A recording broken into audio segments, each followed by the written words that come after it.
Oke, dari record. Padahal. Yuk, sebentar.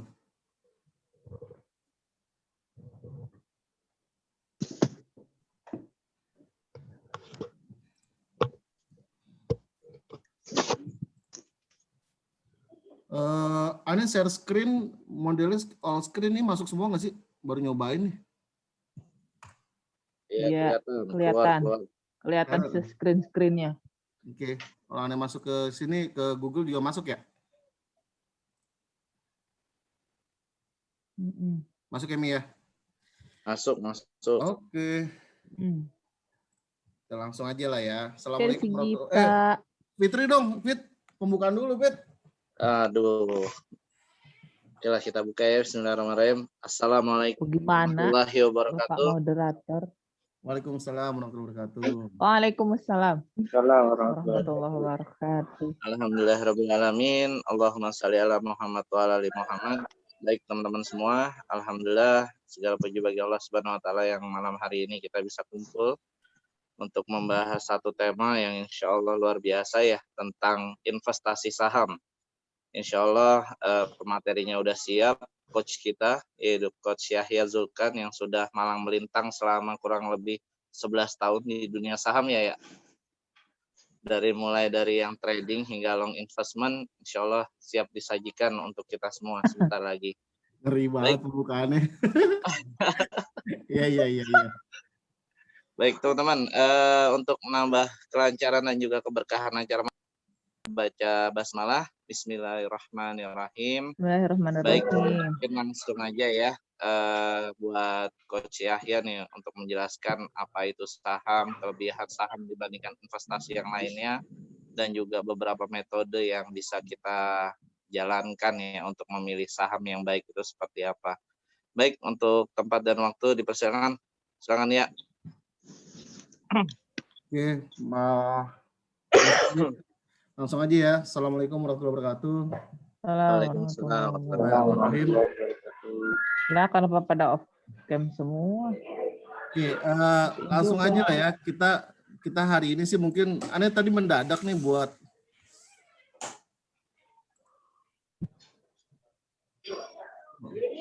ini agak mendadak buat presentasinya, jadi comot-comot dari sana sini aja. Oke, langsung aja kita masuk dari definisi saham yang paling simple. Ini slide-nya agak banyak, jadi Aneh percepat aja ya. Jadi saham ya. Kenapa? On cam. Janganlah. Belum mandi. Baru pulang banget. Jadi ada bedanya. Kita kan udah paham ya. Gue kalau mandi nanti bahaya nih. Oke, jadi paling gitu-gitu juga. Kayak gimana sih bedanya? Oke, saham itu adalah bukti kepemilikan lanjut. Kepemilikan atas satu perusahaan gitu ya. Nah, tapi dalam hal ini kebetulan perusahaannya adalah perusahaan yang memang sudah listing atau sudah tercatat di Bursa Efek Indonesia gitu ya. Kalau zaman dulu itu Bursa Efek tuh dibagi dua tuh, ada Bursa Efek Jakarta, Bursa Efek Surabaya ya, BEJ sama BES kalau zaman dulu. Tapi sekarang udah jadi satu di Bursa Efek Indonesia. Nah, ini kalau yang lagi rame-rame banget nih, yang akan IPO tuh GoTo ya katanya. Gojek dan Tokopedia dan kawan-kawannya itu yang akan rame untuk IPO. Jadi yang seperti itu tuh belum terdaftar loh. Nah, saat ini yang kurang lebih terdaftar di Bursa Efek Indonesia itu kurang lebih ada hampir 700-an lah, kurang lebih 700-an perusahaan. Perusahaan ini macam-macam, dari yang skalanya kecil, yang valuasinya nilainya kecil, sampai yang besar. Kecil itu yang dari jumlahnya miliaran, mungkin ratusan miliar, sampai yang ratusan triliun per satu perusahaan. Nah, perusahaan-perusahaan itu yang nanti kita akan coba ulas apakah layak dibeli, layak dimiliki atau tidak, berdasarkan knowledge nanti yang akan kita sama-sama dapat. Nah, terus yang selanjutnya, ini contohnya nih salah satu gitu kan, kita kenal banget sama yang namanya Indomie, mungkin dari kecil udah makan Indomie. Indomie ini dimiliki atau diproduksi oleh PT Indofood CBP Sukses Makmur Tbk. Nah, ini kodenya Kalau di saham itu ada kode, kodenya itu ICBP ya. Seperti itu.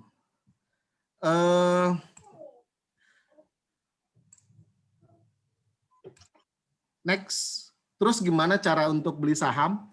Jadi beli saham itu kita harus melalui rekening sekuritas atau sebelumnya sih melalui perusahaan sekuritas gitu. Nah, perusahaan sekuritas ini mungkin seperti kita sudah bahas kemarin sempat selintas di grup gitu ya. Banyak macamnya, kalau nggak salah mungkin udah di atas 110-an perusahaan sekuritas yang tercatat di Otoritas Jasa Keuangan atau OJK. Jadi mungkin 110 atau 111 gitu ya. Data yang tercatat di OJK, perusahaan-perusahaan yang memang sudah lulus verifikasi sebagai pihak ketiga yang akan menengahi kita sebagai bukan konsumen ya, pemilik saham yang ingin membeli saham dengan perusahaan yang sudah terdaftar di Bursa Efek Indonesia. Nah, nanti setelah kita daftar di perusahaan sekuritas tersebut, yang contohnya kemarin kita udah ulas seperti ada Mandiri, lalu ada BNI, dan lain-lain, itu nanti kita akan diterbitkan satu nomor rekening atau satu rekening namanya RDN, rekening dana nasabah atau RDI gitu ya, yang dimana rekening tersebut digunakan untuk menyimpan uang kita sementara sebelum kita membeli saham yang kita miliki. Detailnya nanti milih sekuritas bagaimana itu mungkin nanti satu sesi sendiri ya, atau mungkin kita nanti bisa nonton aja di YouTube, banyak banget. Yang kemarin Aneser tuh ada 2 tuh yang cukup menarik, bagaimana cara memilih rekening sekuritas yang hype hari ini gitu ya. Itu gampang lah ini. Jadi sekuritas tuh nggak harus selalu bank ya? Enggak mesti selalu bank. Kayak Ane tuh punya Philip Sekuritas, Philip itu bukan bank gitu. Atau Indo Premier itu bukan bank. Tapi biasanya bank itu dia bikin sekuritas. Ya, sekuritas apa sih ya? Apa? Sekuritas Nah, apa iya. sih? Nah, ini pertanyaan duitnya menarik di nih. bank juga. Kam, tolong dijawab dong, Kam. Jangan tanya teori yang terlalu mendalam lah. Enggak, lu jelasin dulu makanya sekuritas apa. Ini tuh di bawahnya tadi ada penjelasan sekuritas, cuma nih potong aja karena ini mau lewat. Jelasin Kam, boleh Kam, tambahin Kam. Lanjut lah, ente lah. Ayo, the stage is yours. Janganlah, ini kan bukan backgroundnya dari akuntansi banget, jadi nggak tahu-tahu banget lah. Jangan lanjut aja lah. tunjukkan buruan. Oke, cash flow kuadran ini kita semua udah tahu lah, Robert T. Kiyosaki gitu ya, dari zaman SMP kali ya, SMA udah tahu bahwa kuadran-kuadran ini kan menentukan. Nah, investor dalam hal ini, kalau kita di Bursa Saham Indonesia, ini sebagian orang sih, tapi ini baru pendapat. Di Bursa Saham Indonesia ketika kita melakukan transaksi, kita ternyata bisa menjadi self-employee, ya, yang ada di kuadran kiri, atau bisa menjadi investor yang ada di kuadran kanan. Jadi sebagian orang mengasumsikan kalau trading, ya apa itu trading nanti kita jelasin. Kalau trading itu masuknya self-employed, jadi tetap masih harus kerja, masih harus tetap monitor, waktu dihabiskan untuk fokus di sana. Tapi kalau investor relatif jauh lebih santai, hanya saja memang waktunya bisa diatur untuk bisa, nggak mesti di jam bursa untuk diplototin gitu. Tapi di luar jam bursa justru bisa menyelingkan waktu untuk melakukan proses analisa. Kalau eta naon SEBI teh? Kenapa? Buyer, investor. SEBI teh naon eta kuadrana? Masa nggak tahu sih, Mi? Kayaknya Bener, gua kagak employee, ingat. Employee bisnis. itu business owner ya, business owner kan ya? Ya, Business owner, kalau S itu self-employed ya? Ya bikin bisnis sendiri lah. Intinya kalau S itu bikin usaha sendiri tapi nggak di kantoran. Kayaknya kalau kayak Silmi itu bikin bisnis terus HPAI, itu kayaknya masuknya di S ya Kam ya? Kalau investor, ya, benar. Kalau investor murni itu benar-benar mempercayakan asetnya, uangnya Orang. ada orang lain gitu, murni tanpa dia harus berpikir banyak sebenarnya. Hanya saja mungkin yang harus dicari, apakah tempat yang saya titipkan uang saya ini betul-betul qualified dan menghasilkan buat saya dengan return yang tertinggi. Itu aja sih yang harus dicari seorang investor biasanya sih.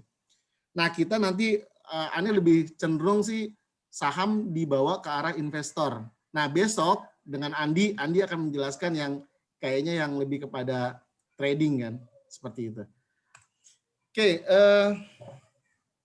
nah ini tadi jenis-jenis di saham itu kalau menurut Anda bisa dibagi dua ya. Yang pertama ada investing. Jadi kalau kita di bursa saham ini kita bisa investing. Jadi investing itu adalah menanamkan dana atau modal dengan tujuan untuk mendapatkan keuntungan di masa depan, ya, di waktu yang akan datang. Yang kedua, jangka waktunya relatif lebih panjang. Berapa lama sih ya? Ya mungkin bisa 1 tahun, 5 tahun, 10 tahun, 20 tahun, 30 tahun. Biasanya itu cukup panjang. Terus berfokus pada fundamental perusahaan. Serta valuasi serta prospek. Jadi fundamental perusahaan itu biasanya bisa kita lihat dari laporan keuangan. Nanti Anda akan contohin gimana sih ngelihat yang simple, fundamental perusahaan itu cukup baik apa tidak, layak dilihat. Serta valuasi dan prospek ke depannya. Jadi valuasi itu nilai ekonomi dari perusahaannya gitu ya. Jadi kalau orang bilang tuh Gojek tuh valuasinya sekian tuh. Misalnya kayak Ane kemarin bilang Unilever valuasinya 220 triliun. Itu berarti kalau Unilever valuasinya 2.200 triliun, harga per lembarnya misalnya 3.500, maka tinggal tuh 220 triliun dibagi dengan 3.500, maka jumlah lembar sahamnya sekian. Jadi kalau pengen tahu valuasinya biasanya berapa jumlah lembar sahamnya yang diterbitkan, misalnya lembar diterbitkan ada 1 miliar dikali 3.500 per lembarnya, maka valuasinya dikali itu. Biasanya begitu. Terus tidak terlalu berpengaruh terhadap fluktuasi harga. Jadi maksudnya adalah kalau orang di aliran investing, ini nyebutnya aliran nih, mazhab investing, maka dia nggak akan terlalu takut dan geger ketika harganya turun 5%, besok naik 7%, karena dia berorientasi pada waktu yang jauh lebih panjang, yang mereka yakin bahwa dalam jangka waktu panjang kalau perusahaannya oke, maka returnnya pasti akan besar, seperti itu.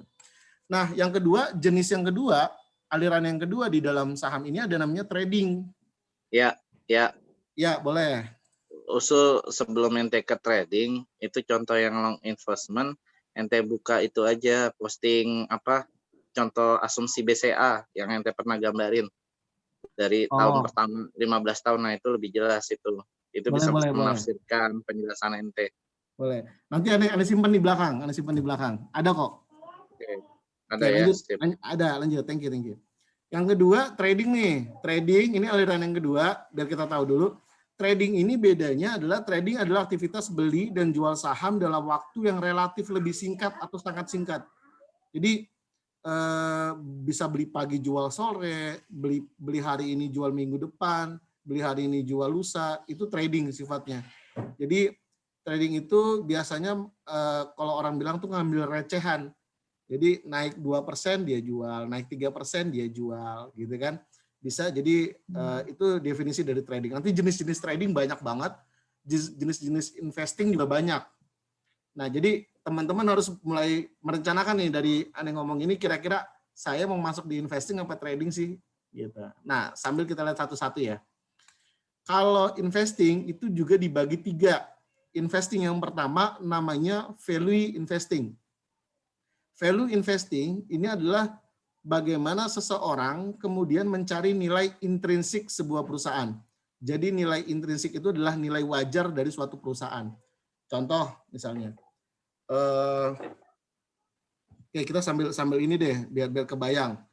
Ini punya Stockbit, ini Sinarmas, ini tools ya, ini tools untuk melihat saham. Contoh misalnya ini Anda buka Telkom Indonesia, kebuka ya, kelihatan nggak? Ya, kelihatan. Oke, ini PT Telkom Indonesia. Ini yang 3.500 ini harga per lembar sahamnya. Ini Rp3.500 per lembar, per 1 lembar sahamnya. total saham yang diterbitkan sama PT Telkom itu sebanyak kurang lebih 99 miliar lembar saham. Jadi 99 miliar lembar saham, per satu lembarnya 3.500. Nah, pertanyaannya kalau di value investing, apakah 3.500 rupiah per lembar ini harga yang wajar atau harga yang mahal? Atau ini lagi murah nih? Jadi sama nih kayak misalnya kita pergi ke mall, lihat baju, lihat long dress misalnya, atau lihat gamis, ini gamis harganya 200.000. Tapi kalau dilihat-lihat nih gamis bahannya tipis banget ya misalnya kayak gitu. Ini juga kayaknya coraknya nggak bagus banget ya.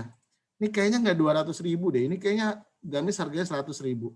Nah itu namanya value investing. Itu namanya melihat nilai wajar dari sebuah perusahaan. Kalau tadi melihat nilai wajar dari harga gamis yang dijual di mall. Misalnya kayak gitu. Nah ini alirannya namanya value investing. Jadi strategi investasi untuk menemukan saham yang bagus dengan harga yang lebih murah dari harga wajarnya. Jadi secara prinsip dia akan melihat seperti kita pergi ke mall lagi ngelihat barang sedang diskon. Jadi ketika kita ngelihat barang sedang diskon, ini gamis kita tahu banget gamis ini harganya 300.000 dengan merek tertentu di harga normal atau di tempat-tempat lain, tapi di tempat ini kita lihat gamis yang 300.000 ini harganya cuma 100.000. Pasti kita beli kan? Nah itu namanya value investing. Nah orang-orang yang melakukan proses value investing yang ada di Indonesia atau di dunia itu cukup banyak. Salah satunya adalah Warren Buffett, salah satu orang terkaya di dunia, yang mungkin sempat masuk menjajaki posisi nomor 1, mungkin sekarang nggak tahu di posisi berapa ya, 3 atau 4. Ini adalah orang yang dengan gamblang menyatakan bahwa dirinya adalah seorang value investing. Aliran investing spesifiknya adalah value investing. Warren Buffett muda itu belajar dengan serius, cukup serius, dengan seorang dosen di University of Columbia yang bernama Benjamin Graham. Ini kebetulan seorang Yahudi. Dosen di sana, Warren Buffett muda datang ke kampusnya Benjamin untuk belajar tentang stock market, dan dia waktu itu orang yang sangat membaca buku The Intelligent Investor yang diterbitkan tahun 1949, yang hari ini percaya nggak percaya anak-anak umur 20 tahunan, anak-anak umur 20 tahun, 19 tahun, lagi baca buku yang sama tentang The Intelligent Investor. Jadi bagaimana buku ini kemudian mempengaruhi para anak-anak muda, khususnya di Indonesia, untuk masuk ke dunia saham, untuk melakukan proses value investing. Karena tadi mereka melihat, ini kalau kata orang ya, kalau pengen kaya, belajar dari orang kaya. Apa yang orang kaya lakukan, maka itu yang kita lakukan, gitu kan. Ya tentunya dengan preferensi masing-masing ya. Warren Buffett melakukan ternyata proses investing spesifik di value investing. Lalu yang selanjutnya di Indonesia juga ada namanya Sandiaga Uno. Ini kiblatnya ke Warren Buffett banget.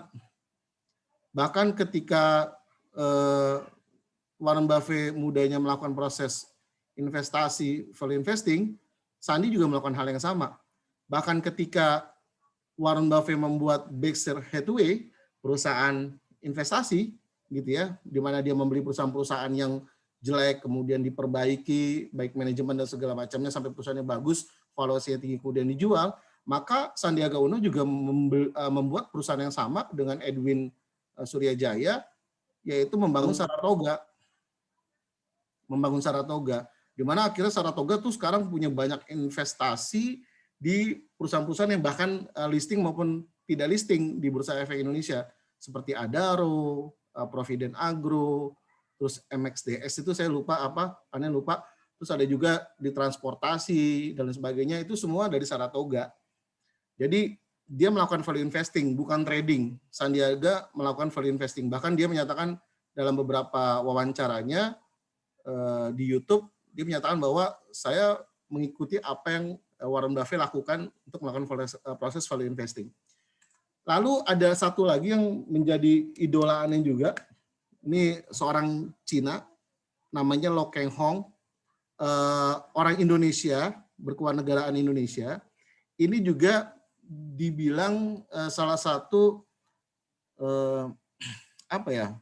Warren Buffett-nya Indonesia. Ya, dia disebutnya Warren Buffett Indonesia. Jadi dia menggunakan metode value investing yang diajarkan oleh Warren Buffett, yang mana Warren Buffett belajar sama tadi nih gurunya Benjamin Graham. Nah, sebagai informasi di tahun 2012 dia udah punya aset sebesar 2,5 triliun dari saham. Saat ini mungkin valuasi asetnya, bukan valuasi asetnya kurang lebih mungkin hari ini udah 5 triliunan ya, sama kayak Sandi lah. Nyebutnya, ini lupa apa, net worth ya. Net worth lah ya, kurang lebih namanya net worth-nya dia tuh kalau Sandi tuh hampir 5 triliun, ini juga sudah hampir 5 triliun sih Lo Keng Hong. Nanti kita coba ulas spesifik apa-apa aja yang dibeli oleh Lo Keng Hong, karena kebetulan Lo Keng Hong ini belinya atas nama pribadi, retail, jadi Anda bisa ngecek atau ngetrace dia beli saham apa aja, jumlahnya berapa, lembar sahamnya berapa. Kalau untuk si Sandi agak sulit di trace ya, karena dia belinya atas nama perusahaan Saratoga tadi. Oke, ada lagi yang cukup menarik namanya Andika Sutro Putra. Ini anak muda di umur 24 tahun kalau tidak salah asetnya udah 100 miliar. Jadi dia melakukan proses value investing saham sejak umurnya 15 tahun. Jadi kalau nonton film startup ya, ini katanya mirip-mirip nih. Timnya apa Kam? Namanya Kam? Lupa Kam. Yang masih muda udah melakukan proses value investing. Oke, yang kedua. Halo, ini masih ada nggak ya orangnya? Lanjut Pak. Lanjut ya. Kirain gue udah ngoceh sendiri kan nggak enak. Oke, masuk ke kedua. Selain value investing, dalam investing itu ada namanya growth investing. Jadi growth investing ini adalah CAGR, compound annual, J-nya apa ya? Growth ya kalau nggak salah, rasio. Jadi tingkat pertumbuhan tahunan majemuk ya. Ini kalau mungkin teman-teman akuntansi yang jauh lebih paham nih tentang rumus-rumus seperti ini gitu. Ini salah satu rasio sebenarnya dari banyak rasio yang bisa digunakan. Jadi growth investing ini berfokus pada pertumbuhan perusahaan, mencari perusahaan yang potensi pertumbuhannya tinggi dan tidak terlalu peduli terhadap mahal atau murahnya harga saham. Jadi caranya gimana? Ya dia lihat aja yang perusahaannya secara tahun ke tahun tumbuh nih, perusahaannya besar gitu ya. Kalau nyarinya sih karena hari ini ada tools jadi cukup gampang. Jadi kalau di Stockbit itu Ani biasanya pakainya screener. Terus nanti kita bisa belajar ini lebih lanjut lah ya. Terus biasanya dari semua stok ini Ani pakai ISG, carinya CAGR. Jadi selama 10 tahun perusahaan-perusahaan apa yang bertumbuh secara persentase. Nah ini bisa dilihat Devi, Inaf, ini kan kode-kode ya. Jadi saham itu kalau di bursa dia nanti bentuknya dalam bentuk kode seperti ini. Nah ini KF nih, mungkin tahu KF ya. KF itu Kalbe Pharma. Ini kalau kita klik KF itu Kalbe Pharma. Kimia Pharma. Ini Kimia Pharma selama 10 tahun rata-rata per tahunnya berarti naik 29% harga sahamnya. Jadi selama 10 tahun, tahun pertama 29, tahun kedua 29, tapi rata-rata ya average itu pertumbuhannya hampir 29%. Ini berarti luar biasa. Nah, ini bisa di trace menggunakan seperti ini GKA, ini kantorannya ini Tiga Raksa Group gitu ya. Ini ada Agro. Kalau perusahaannya pengen besar-besar, tinggal kita tambahin di sini market capitalnya sebentar. Market capitalnya yang besar.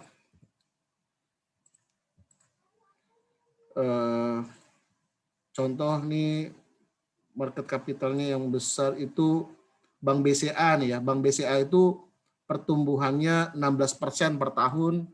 Nah ini kalau untuk di Ya, tiga rasa satria ya. Betul. Tiga rasa satria. Aneh Blue Gas itu anak perusahaannya Tiga Raksa.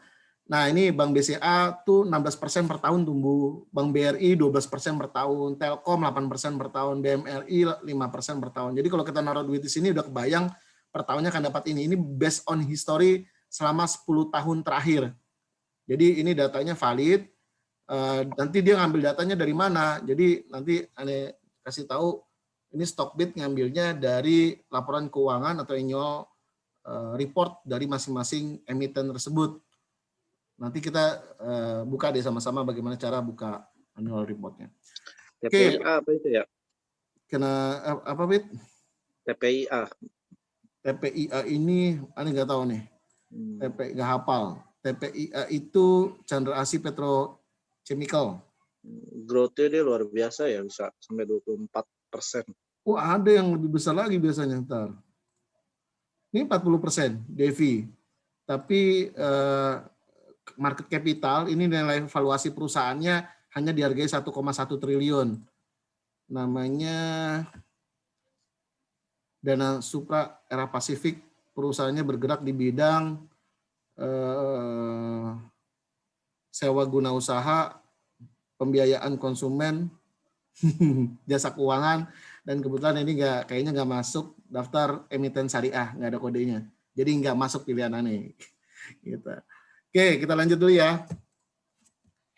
Sorry. Kodenya apaan? Kenapa, We? Kodenya yang masuk syariah. Apaan kodenya emiten Kodenya yang masuk syariah? syariah, misalnya Telkom deh. Sorry. Soalnya Telkom. Bukan, kalau kita lagi ngelihat si emiten-emiten itu, kita ngelihatnya dari mana taunya dia. Berarti harus bukain satu-satu dulu dong. Oh, enggak, ada listnya. Tenang, nanti Anda akan informasi. Jadi kalau pengen lihat daftar emiten syariah, itu cuma tinggal ketik aja sini. Di OJK itu ada, di OJK dia mengeluarkan daftar emiten syariah. Kita masuk aja. Nggak apa-apa yang loncat-loncat ya. OJK. Ya, Oke, datanya dari dia. Pasar modal. Gimana ya? Agak lupa. Daftar efek syariah. Nah ini daftar efek syariah yang dikeluarkan per 6 bulan sekali di review ya dengan OJK dan tim. Nanti biasanya keluar nih total saham itu kan total 700 ya. Nah ini hanya ada kurang lebih berapa nih? 436 perusahaan, termasuk ini yang tidak listing ini dalam proses review ya, termasuk Bank Muamalat nih, ini lagi di review dan Jasa Angkasa Indonesia. Nah yang dari sini ke atas ini bisa dipakai nih, silakan kalau nanti kalau kita mau beli. Kalau aneh sih biasanya pakai based on-nya ini gitu ya, untuk melihat saham-saham yang memang sudah di preview secara memenuhi kualifikasi dari daftar efek syariah. Jadi salah satunya adalah kalau tidak salah bukan perusahaan yang bergerak di bidang perbankan konvensional, bukan perusahaan yang Muamalat kenapa belum masuk? Bukan belum masuk, dia dulu masuk nih. Dia baru masuk ke bursa. Enggak, udah lama. Muamalat tuh udah lama banget nih. Cuma nggak tahu kenapa. Belum tahu kenapa dia tidak listing. Kalau nggak salah udah hampir 1 tahun ini dia nggak listing sih, Anda perhatikan. Maksudnya tidak listing di daftar emiten syariah ya. Tapi Anda belum nyari tahu kenapa.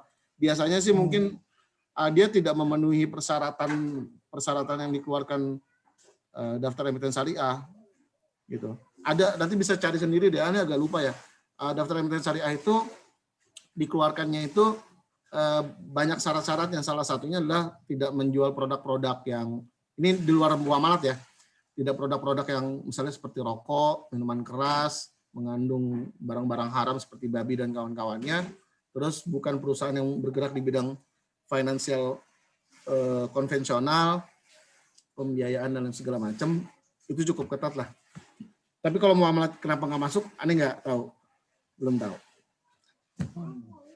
Oke, kita lanjut dulu ya. Ya.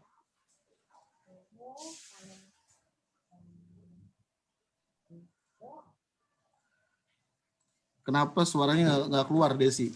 Kenapa, Des? Speakernya belum diaktifin kali, Des? Kiki 165 ISQ itu apa nama kodenya ya? Kalau tahu ya coba kita lihat nanti.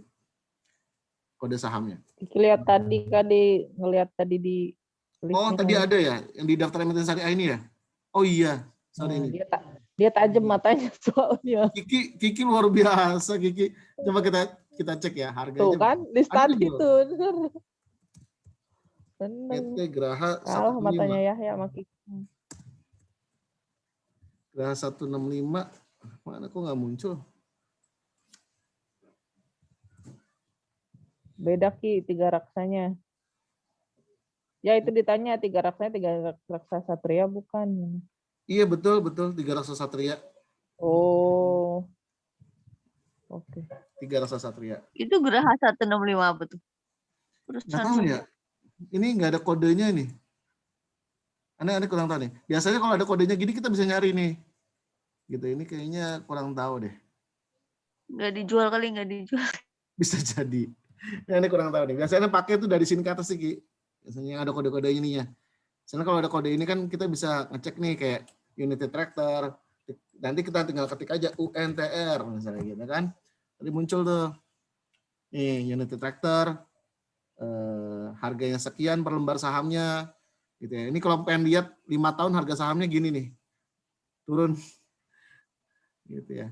Tapi kalau misalnya yang bagus-bagus banget tuh kayak BBCA, nih kita bisa lihat Bank BCA di luar preferensi halal-haram ya. Kita lihat tuh, bayangin tuh BCA 5 tahun harganya maybe mungkin cuma berapa, 10.000, sekarang udah 350.000.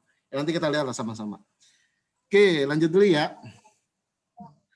Oke, ini yang kedua namanya growth investing. Jadi melihat pertumbuhan perusahaannya bagus apa enggak, khususnya juga dari aset kalau tidak salah. Jadi aset perusahaannya juga naik apa tidak. Terus yang ke selanjutnya namanya dividend investing. Jadi aduh, suara otak-otak nih. Nih.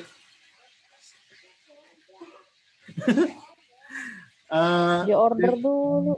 Dividend investing ini jadi ada memang orang-orang yang punya strategi berfokus terhadap perusahaan yang membagikan dividen yang cukup besar. Nah, seperti yang cerita kemarin bahwa di saham itu ada 2 keuntungan. Yang pertama adalah namanya capital gain atau keuntungan dari kenaikan harga saham. Contoh, kita beli hari ini Rp1.000 per lembar, nanti 5 tahun yang akan datang jadi Rp2.000 per lembar, jadi capital gain-nya 100% misalnya gitu. Tapi yang kedua ada juga namanya dividend investing. Dividend investing ini jadi orang-orang yang memang berfokus pada pendapatan dari dividen. Nah, contoh nih, ini contoh aja. Jadi dividen dibagikan setiap 1 tahun sekali. Ini.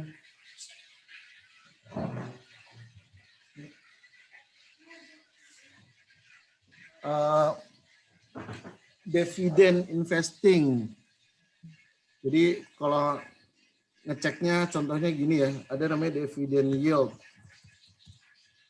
Dividen yield ini perusahaan-perusahaan yang membagikan dividen per tahun. Paling gede Enesort, langsung aja Hexa contoh ya. Ini yang atas abaikan dulu lah. Hexa ini adalah perusahaan bergerak di bidang industri alat berat. Jadi mungkin teman-teman tahu Hexindo, dia ini alat beratnya Hitachi, ngejual barang itu gitu ya. Nah, ini dia memberikan 15% dividen di tahun lalu. Jadi di tahun lalu dividennya 15%. Ini gede banget lah. Ini Bayan Group, Bayan Batubara itu 9,3%. Ya, terus ini misalnya Adaro Batubara 8,83%. Ini punyanya Sandiaga Uno nih ya, salah satunya.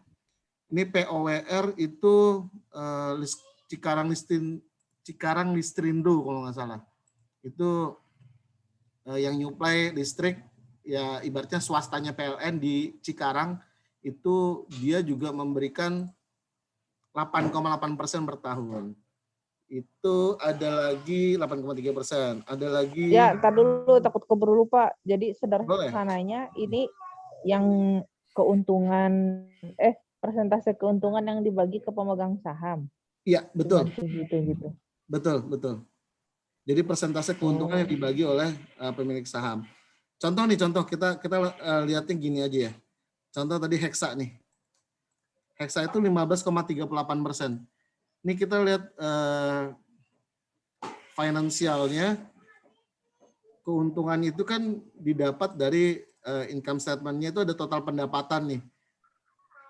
Di 2019 itu pendapatannya misalnya 5.900 miliar ya, 5,9 T lah. Tapi bersihnya cuma 500 miliar gitu ya. 500 miliar. Terus yang dibagikan itu namanya EPS nih, earning per share. Jadi 627 rupiah misalnya. Nah, itu total 15% dari harga sahamnya, earning per share-nya.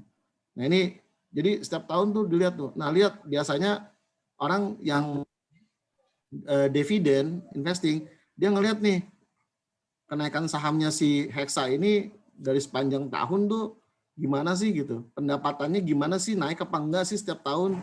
Relatif nih ya ada naik ada turun misalnya gitu. Itu salah satunya sih. Nah, kalau di ini punya Stockbit ini dia bisa nge-screen gitu ya. Persentase yang terbesar tuh ada di mana. Jadi bisa dibayangin ya kalau ini baru dividennya saja, tapi udah lumayan besar. Tapi nggak semua begini sih. Ada juga yang hanya ngasih 1% gitu ya. Ada yang bahkan mungkin nggak ngasih karena memang lagi tidak untung perusahaannya. Bisa juga dalam 1 tahun itu dia bisa ngasih atau tidak. Contoh misalnya kayak MNC punyanya Haritanu, itu dari beberapa tahun terakhir dia tidak memberikan dividen karena memang perusahaannya mungkin tidak terlalu untung, sehingga dia tidak memberikan dividen. Jadi kalau dia memberikan dividen, ada dividen yield-nya berapa persen. Ini nggak ada. Jadi kayak contoh Telkom tadi, Telkom, ini punya Telkom ya. Ini dia punya dividen yield nih. Dia memberikan di tanggal 9 Juni kemarin dividen sebesar 4,4% dari saham yang kita investasikan di perusahaannya. Tapi kayak MNC tadi nggak ada tuh dia. Seperti itu. Oke, lanjut dulu ya. Itu orang-orang yang ngejar di dividen investing. Kalau ditanya aneh pribadi itu alirannya investing dan masuk di sebenarnya let's say tiga-tiganya sih. Aneh punya semua nih. Aneh punya saham-saham yang memang value investing. Aneh juga punya saham sedikit ya. Sedikit yang di growth investing. Dan Aneh juga punya saham di dividend investing. Kadang-kadang ada satu emiten yang dia memberikan return dividend investing tinggi dan juga masuk kategori di value investing juga tinggi. Salah satunya bocoran nih, Aneh itu masukin Hexa. Aneh beli Hexa tadi. Yang Hexa ini Aneh beli karena pertama dia masuk screen daftar emiten syariah, terus dividennya tinggi dan ternyata value investingnya juga tinggi. Maksudnya apa value investingnya tinggi? Harganya saat ini menurut Aneh harganya Hexa dengan 3.500 per lembar saham ini masih sangat-sangat murah. Nanti Aneh jelasin bagaimana cara kita tahu kalau harga 3.500 per lembar ini saat ini murah. Murah apa enggak? Murah apa enggak? Itu ada caranya. Oke, lanjut ya. Itu tadi growth investing, ada value investing, ada dividen. Nah, sekarang kita masuk yang trading. Trading ini banyak macamnya juga. Pertama adalah scalping. Scalping ini adalah strategi trading dengan frekuensi yang banyak serta waktu yang sangat singkat. Jadi sangat singkat itu definisinya begini. Jadi ini saham pergerakan hari ini ya. Ini sahamnya Hexa hari ini. Ada lagi ini sahamnya Hexa selama 1 minggu dari tanggal 8 sampai 29 itu begini. Ada lagi ini dalam 3 bulan. Nah, orang-orang yang scalping tadi, benar nggak sih namanya scalping? Ya, scalping itu mereka melakukan beli di sini, jual di sini. Beli di 3.540, jual di 3.560 misalnya. Gitu ya. Ini orang-orang yang melakukan proses scalping namanya. Jadi dalam waktu yang sangat-sangat singkat. Bahkan bisa jadi nih, nanti dia beli di sini, jual di sini lagi, misalnya gitu. Tapi kita nggak tahu kan, ini prosesnya itu turun naiknya sangat sulit dibaca nih, untuk dalam jangka waktu yang dekat sebenarnya. Nah itu prosesnya scalping. Oke. Lalu yang kedua, ada namanya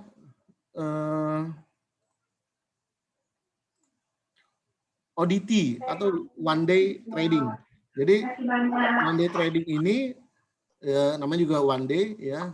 Jadi hanya dalam satu hari dia melakukan jual dan beli saham tanpa menginap. Maksudnya bursa saham itu kan bukanya dari jam 9 sampai jam sekarang itu jam berapa ya? Jam 4 mungkin sore. Jadi dia nggak nginap tuh, mungkin beli jam 9 atau beli jam 10, jual jam 3. Kurang lebih seperti itu. Nah, itu namanya ODT. Nah, ada lagi namanya swing trader. Jadi batas waktunya bisa 1 sampai 3 minggu.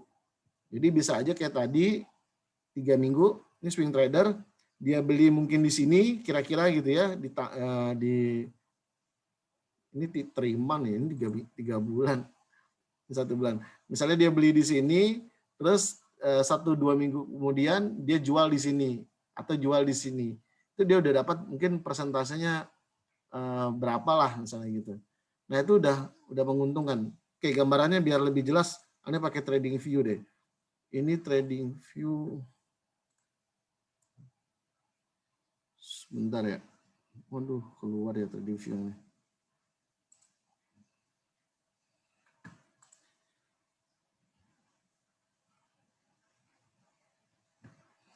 Ini trading view, papan trading nih. Misalnya kita beli sahamnya apa ya?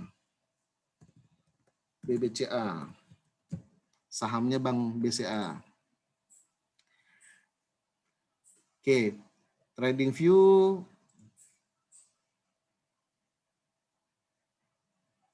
one day.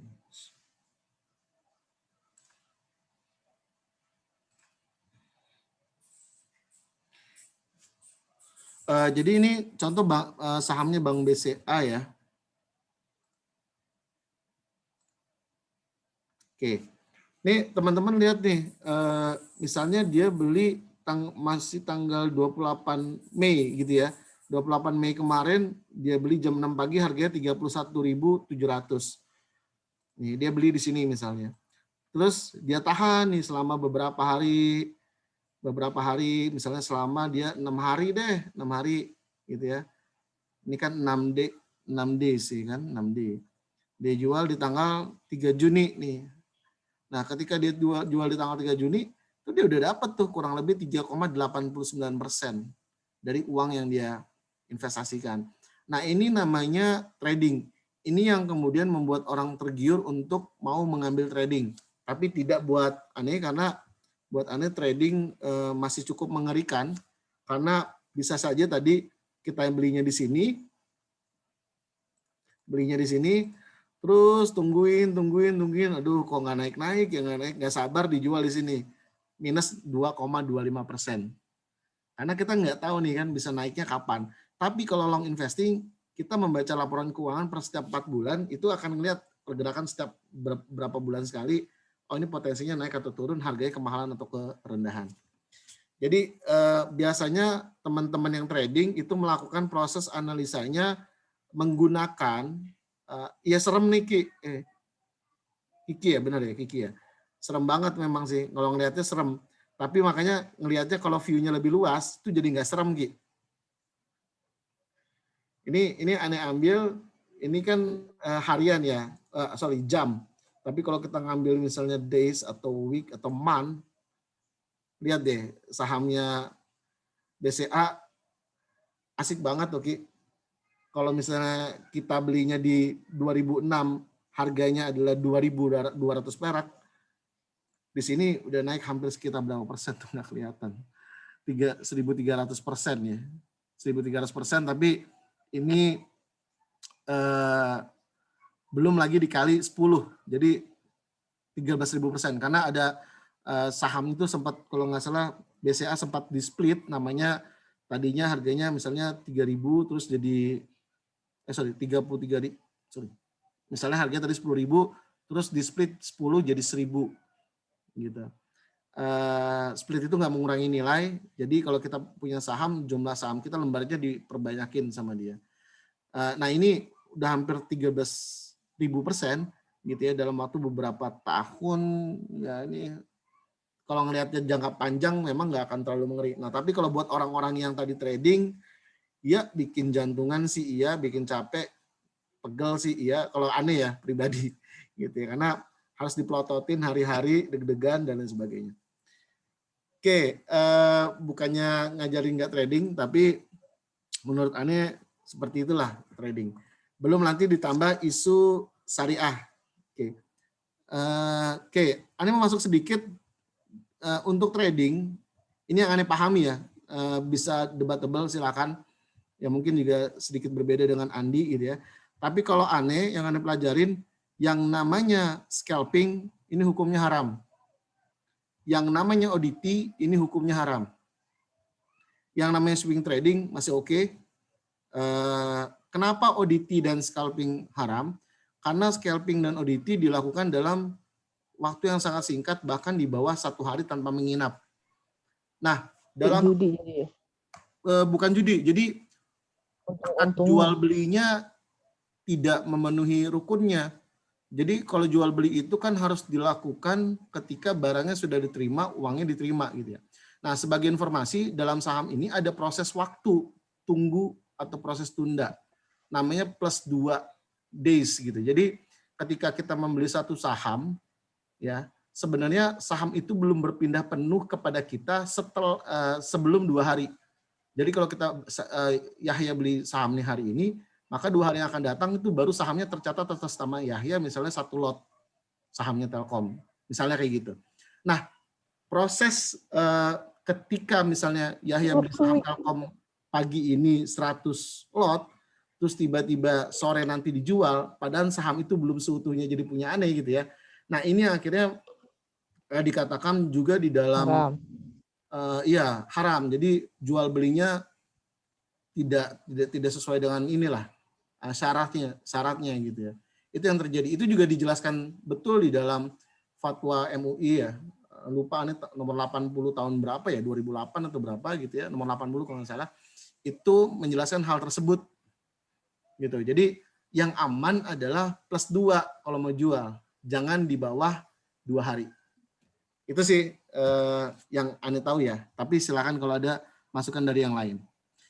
Oke, itu salah satu syarat saham dikatakan halal selain yang aneh tahu ya, selain kita membeli daftar emiten syariah, artinya kita nggak bisa beli 700 emiten seluruhnya, tapi let's say cuma hanya 400 tadi ya, 400 saham mungkin buat beberapa orang kan jadi nggak menarik ya karena dikit banget gitu kan.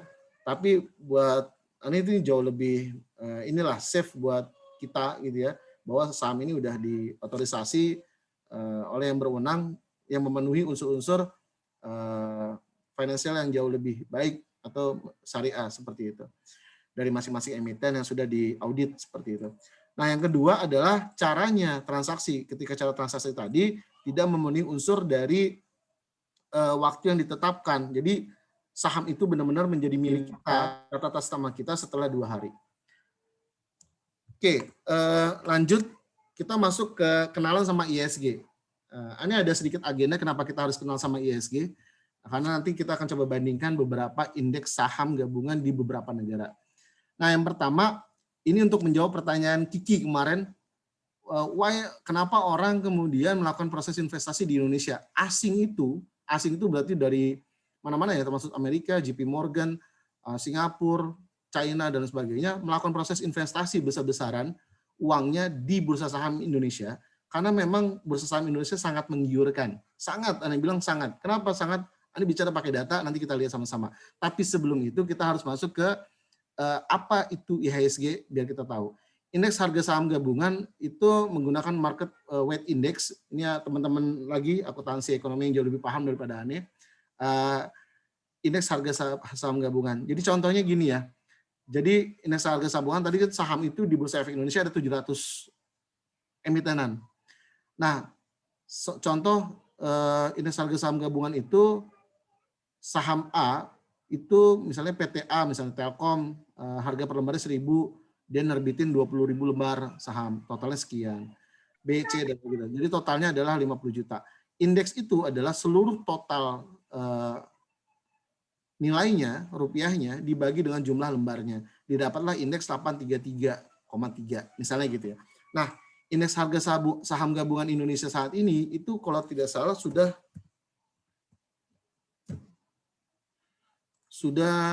di 6.065,17 dan ini selalu naik ya, relatif cenderung naik sebenarnya, apalagi nanti kita lihat yang jangka panjang ya, mungkin ini karena ada pandemi jadi nggak terlalu kelihatan. Nah, artinya apa sih 6.065 ini, angka ini artinya kurang lebih, Anda tadi udah sempat hitung-hitung sih di kantor caranya masuk di OJK. Sebentar. Caranya masuk ke IDX, terus masuk ini sahamnya, ini emailnya Bursa Efek Indonesia, terus kita masuk ke data pasar, masuk ke ringkasan saham, ini bisa di-download. Jadi Anda pengen download kode saham, nama perusahaan, dan juga listed share. Jadi perusahaan yang tercatat, lembar sahamnya, ini lembar sahamnya, nama perusahaannya.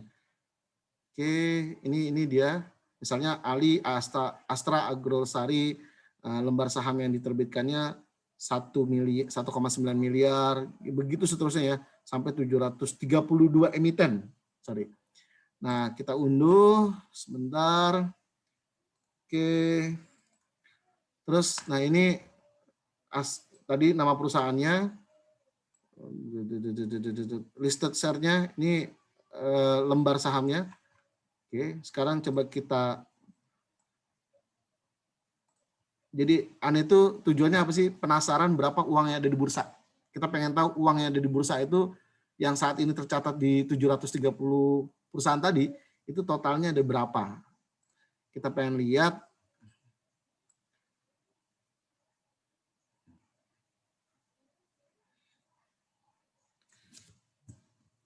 Ini itu adanya.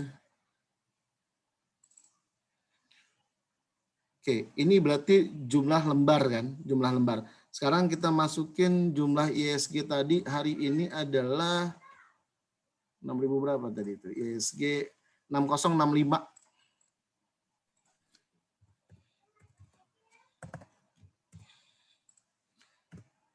Jadi kalau kita kalikan jumlah lembar dikali harga indeks harga saham gabungan Indonesia, itu ada 38.732 triliun uang di dalam bursa saham. Jadi Lo Keng Hong itu pernah kerja di bank ekonomi dulu sebelum likuidasi.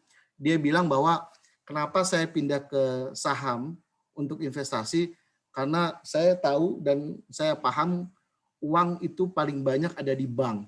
Jumlahnya 5.000 triliun ya waktu itu. Cuma setelah saya tahu bursa saham uangnya jauh lebih banyak daripada bank, saya pindahkan semua investasi saya bukan ke bank tapi pindah ke bursa saham. Inilah tempat uang. Dan uang ini sebesar ini, let's say hampir 60% lebih itu uangnya orang asing gitu. Melalui lembaga-lembaga asing, melalui JP Morgan dan sebagainya gitu ya. Citibank dan sebagainya masuk ke bursa saham Indonesia untuk membeli beberapa perusahaan-perusahaan besar di Indonesia. Jumlah uangnya hampir 60%-an, 40%-an tuh di Indonesia. Nah, ini akan masuk ke ceritaan yang berikutnya bahwa oke, kita lewatkan saja dulu ini. Ini ada indeks-indeks juga selain ISG, ada LQ45 perusahaan 45 dengan pilihan terbaik, ada Jakarta Islamic Index, ini yang 400 saham tadi itu ada di sini juga, ISSI, itu kode-kodenya saja. Ini banyak banget indeks sih, jumlahnya puluhan. Oke,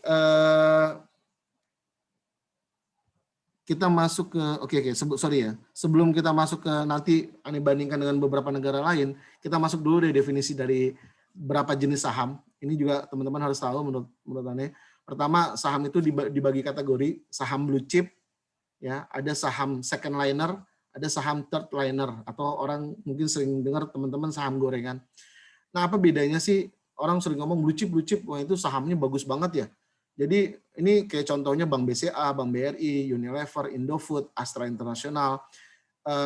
Kenapa mereka dikategorikan blue chip? Jadi blue chip ini beda-beda pendapat orang, tapi sebagian orang mengatakan bahwa kapitalisasi sahamnya di atas 40 triliun. Jadi nilai perusahaannya di atas 40 triliun. Nilai perusahaan itu apa? Harga saham dikalikan jumlah lembar yang diterbitkan, itu totalnya di atas 40 triliun. Itu namanya valuasi atau nilai ekonomi dari satu perusahaan. Saham big cap atau saham yang kapitalisasinya besar, saham papan atas, dan saham unggulan. Jadi kalau kita lihat di sini, Ane scan misalnya ya, Ane scan market capital namanya. Market capital yang di atas, nggak usah di atas ini aja deh. Ini Ane sort yang dari yang paling besar. Ini Bank BCA 800 triliun nilainya, Bank BRI 535 triliun. Jadi kalau Bank Hakam punya uang 800 triliun, maka menjadi pemilik tunggal dari Bank BCA. Kalau Bank Fitri punya uang 346 triliun, itu menjadi pemilik tunggal dari Telkom. Tapi nggak bisa ya, 50% nggak bakalan dijual sama negara. Punya uang 215 triliun, itu pemilik tunggal dari Unilever. Astra International itu nilainya 200. Arto ini bank baru, bank jago, mungkin tahu ya, lagi kontroversial juga. Itu benar nggak sih? Iya, bank jago. Itu nilainya sekarang 164 triliun nilai valuasinya. Ini rokok HM Sampurna, TPIA, MTEK, Cepin, Caran Pokpan Indonesia, Bank BNI, ICBP, Indofood, Indomie dan kawan-kawannya, United Tractor 87 triliun dan lain sebagainya.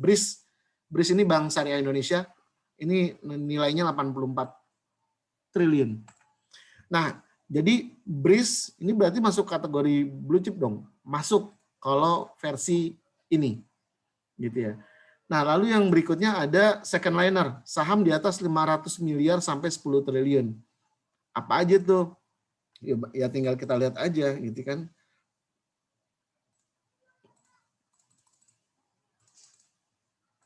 Nah, ini perusahaan-perusahaan second liner nih. Ini 2 triliun dan sebagainya. Ini perusahaan-perusahaannya. Omiken, PSSI, nggak hafal banget ini perusahaannya. Oke, lanjut. Itu jenis-jenis perusahaannya. Ada yang third liner. Nah, third liner ini saham gorengan, kapitalisasinya di bawah 500 miliar. Berbahaya dan beresiko, sulit dianalisa, volatilitasnya sangat tinggi, umumnya kinerja perusahaan tidak mencerminkan harga saham. Jadi ini buat orang-orang value investing kayaknya susah. Tapi buat teman-teman yang trading, ini tempatnya.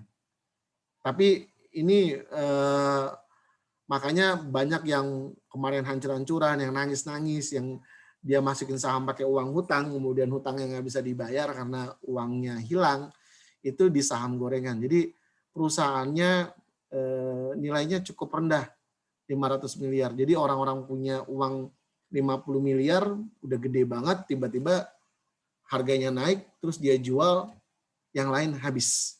Jadi, nah itu bedanya dengan blue chip dan second liner. Dengan nilai yang semakin tinggi, tentunya nilai sahamnya akan naik turunnya, volatilitasnya nggak terlalu jauh, biasanya begitu. Atau masih stabil dan relatif wajar. Jadi cocok untuk yang sudah mengerti, paham, memiliki ilmu dalam pasar modal. Nah kalau ini sangat cocok buat yang masih pemula. Jadi makin pemula makin cari yang perusahaannya makin kredibel. Perusahaan yang menilai market capitalnya makin besar. Udah mulai agak ngerti paham saham sedikit, udah bisa menilai mana perusahaan yang cukup baik, main dia di second liner. Nah Ane saat ini pribadi mainnya di second liner, untuk value investing. Karena value investing nggak bisa di blue chip, bukan nggak bisa, sorry. Blue chip ini relatif untuk growth investing. Ya, tapi kenapa growth investing? Jadi relatif perusahaan-perusahaan ini biasanya naiknya dikit-dikit banget. Paling cuma 2%, 3% gitu ya, dalam berapa bulan. Tapi kalau second liner ini masih punya potensi naik 10%, 5% dalam beberapa bulan. Seperti itu. Nah, kalau third liner ini bisa naik 100% bahkan dalam beberapa hari itu bisa terjadi. Oke, market capital tadi caranya gampang, tinggal dilihat aja. Kalau dalam laporan keuangan itu juga ada dan sebagainya. Oke, kita masuk ke berikutnya. Ini tadi yang ingin cerita. Jadi ada beberapa macam jenis investasi, kemarin udah kirim ya. Ada cash, ada tabungan, deposito, reksadana, obligasi, saham, forex, properti, emas, money game. Gampangnya buat Ani adalah cari yang memang secara data keuntungan yang paling besar, lakukan itu dalam memilih investasi. Terus yang kedua, cari yang selain keuntungannya besar, jenis keuntungannya juga banyak. Contoh kayak kemarin Ani ilustrasikan ada namanya dividen dan gain capital dan dividen gain gitu. Jadi dividen itu apa? Apakah ada di masing-masing ini? Kalau kita nyimpan uang cash, sudah pasti dua-duanya nggak ada. Baik capital gain-nya nggak ada, uang kan nggak naik, malah karena inflasi turun.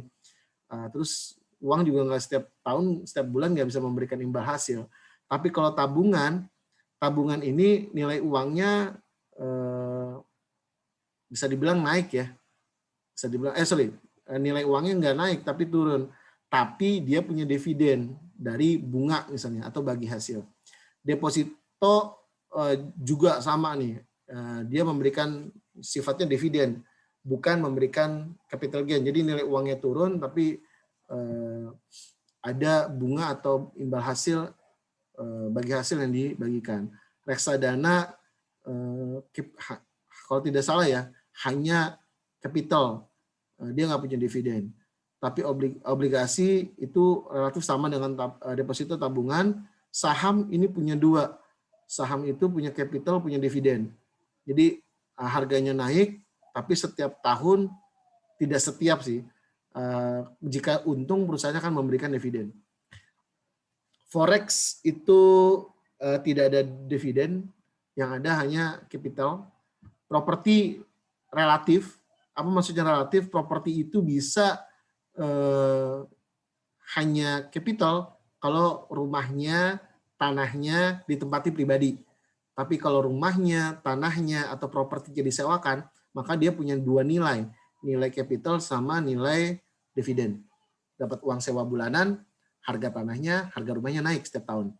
Emas tidak ada dividen, hanya capital gain-nya saja naik setiap tahun. Ya, nanti ada datanya. Money game nggak tahu deh. Oke, biasa tentunya semakin besar resiko, semakin high risk, high return gitu ya. Ini udah paham, kita pahami. Nah, ini mau ngasih tahu bahwa relatif cash itu kalau kita pegang cenderung turun. Emas itu mampu bertahan melawan inflasi, tapi cenderung tidak menguntungkan. Silakan dikoreksi kalau mungkin ada yang punya pendapat lain. Tapi next time aja ya, jangan sekarang. Saham relatif tinggi. Kenapa? Kita buka datanya. 20 tahun harga emas di Indonesia, sejarahnya kita bisa lihat 666% dalam 15 tahun. Oke, 666% dalam 15 tahun. Besar banget sih. Kita nyimpan uang di sini 1 juta, udah jadi 6.600.000 di sini. Nah, kalau di indeks harga saham gabungan, jadi seakan-akan kalau kita beli saham di 700 perusahaan tersebut, masing-masing 100.000 atau 10.000 gitu ya. Seakan-akan kita beli semua, maka dalam 15 tahun 845%. Tapi ini kalau kita beli flat nih, nggak mikir, nggak perlu belajar, beli aja sahamnya Telkom 10.000, sahamnya ini 10.000, seakan-akan begitu ya. Itu naiknya 845%. Ya. Kalau tadi saham 666, nggak terlalu jauh dong ya, sama-sama 15 tahun, tapi nggak terlalu jauh. Oke, ini kalau kita belinya flat. Tapi kalau kita selektif memilih sahamnya, maka gainnya bisa jadi besar. Nanti Anda akan tunjukkan di bawah. Oke, ini menjawab pertanyaan Kiki, apa yang kemudian menjadi imbal hasil, apa yang menjadi asing lebih senang ke Indonesia daripada ke luar negeri atau bahkan di negaranya sendiri. Nah, ini ingin cerita bahwa indeks harga saham gabungan itu sepanjang 2008 dan 2019 datanya, ini yang di bawah ini 2008. Ya, data ini yang sort. 2019 yang data ini. Contoh, Indonesia 2019 itu 6.358 nilai IHSG-nya. Di tahun 2008 itu hanya 1.355. Artinya ada kenaikan sebesar 5.000 poin atau 369% sepanjang berapa tahun nih? Kurang lebih mungkin 20 tahun ya, hampir 20 tahun. Hampir 20 tahun gitu, 369. Kalau diambil rata-rata per tahun itu 34%. Bandingin deh sama Amerika, itu punya bursa saham namanya Dow Jones. Amerika itu punya beberapa ya? Ada 3. Dow Jones, ada Nasdaq, dan S&P 500. Nah ini mereka dari harga sekian menjadi sekian. Imbal hasil rata-ratanya hanya 8% per tahun, Indonesia 34%, Jepang hanya 4%, Malaysia itu 1,7%, Singapura 0. Ya, selama 20 tahun tuh nyimpen duit di Singapura, bursa sahamnya Singapura nggak jadi apa-apa. Gitu ya. Tapi memang ke Singapura juga inflasinya bagus banget ya. Kalau nggak salah nih, Anda tahu dari istri dulu, kata dia kalau ke Singapura zaman kecil beli es krim $1, hari ini juga beli es krim masih $1, gitu kan. Jadi kenapa juga bursa sahamnya nggak terlalu menarik gitu. Jadi justru orang Singapura dia cari tuh di mana negara-negara yang imbal hasil bursa sahamnya terbesar, itu pasti yang dicari. Hong Kong pun kecil, cuma 1,2. China relatif sama kayak Singapura. Inggris kecil, Amerika Nasdaq lumayan lah 20%, S&P 500 9%, Indonesia 7%. Ini aneh ambil data kalau yang di bawah 2008 sampai 2021, cuma aneh bilang ini data nggak valid banget. Kenapa? Karena ada faktor pandemik yang bikin datanya jadi berantakan, cukup berantakan. Ya, kita ambil data yang di atas aja deh relatif. Nah, kalau dari data di atas, menurut Ane, kenapa beberapa orang di negara-negara lain, termasuk negara tetangga kita Singapura, itu lebih senang invest di Indonesia? Apalagi Amerika, Inggris, Eropa dan lain sebagainya. Ini negara Prancis belum Ane masukin. Yang Belanda belum ada masukin, itu sama, relatif kurang lebih kecil semua. Di Indonesia tuh gede banget peningkatan bursa saham, ekonominya tuh tumbuhnya sebenarnya sangat bagus, investasinya sangat bagus. Nah inilah yang membuat kemudian orang-orang di luar akan lari ke Indonesia. Oke, kita masuk ke berikutnya. Ini imbal hasil indeks harga saham gabungan. Sekarang Ane pecah lagi imbal hasil per emiten. Nah, imbal hasil per emiten Anda ambil dari angka dari tahun 2000 ke 2021 ya, sampai saat ini. Kalau misalnya nih ya, kita beli sahamnya Telkom tahun 2000, harganya masih 855 dan dijual di tahun 2021 345, maka 34.500. Maka ada kenaikan sebesar ini atau gainnya sebesar 3.935% dalam waktu kurang lebih 21 tahun. Atau rata-rata nih kalau dibagi per tahun tuh 231%. Iya kan? Jadi jauh banget. Ada deh yang lumayan ekstrim lagi gitu ya. Bank BCA. Kita semua kan nyimpen, ya bukan nyimpen sih, mungkin transaksi via Bank BCA. Ada orang-orang yang mungkin menggunakan deposito BCA. Sekarang ini makanya lagi ramai banget teman-teman di millennials yang lagi menggerakkan gerakan menabung di saham bank. Jadi ini buat mereka ya, buat mereka, mungkin bukan kita. Jadi kenapa gerakan itu muncul? Karena mereka tahu data ini. Data bahwa selama tahun 2000 ke 2021 Bank BCA itu kalau nyimpen sahamnya di tahun 2000 itu harganya cuma 887 dan hari ini sahamnya harganya 135.300 per lembar. Ini setelah di stock split ya, 5 kali kalau nggak salah. Jadi ada kenaikan 15.154%. Ini udah jauh ngelewatin emas.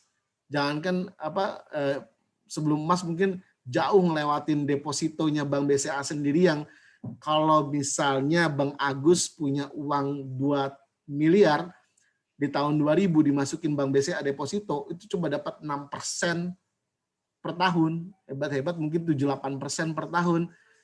Ini dapat 891% rata-rata per tahun.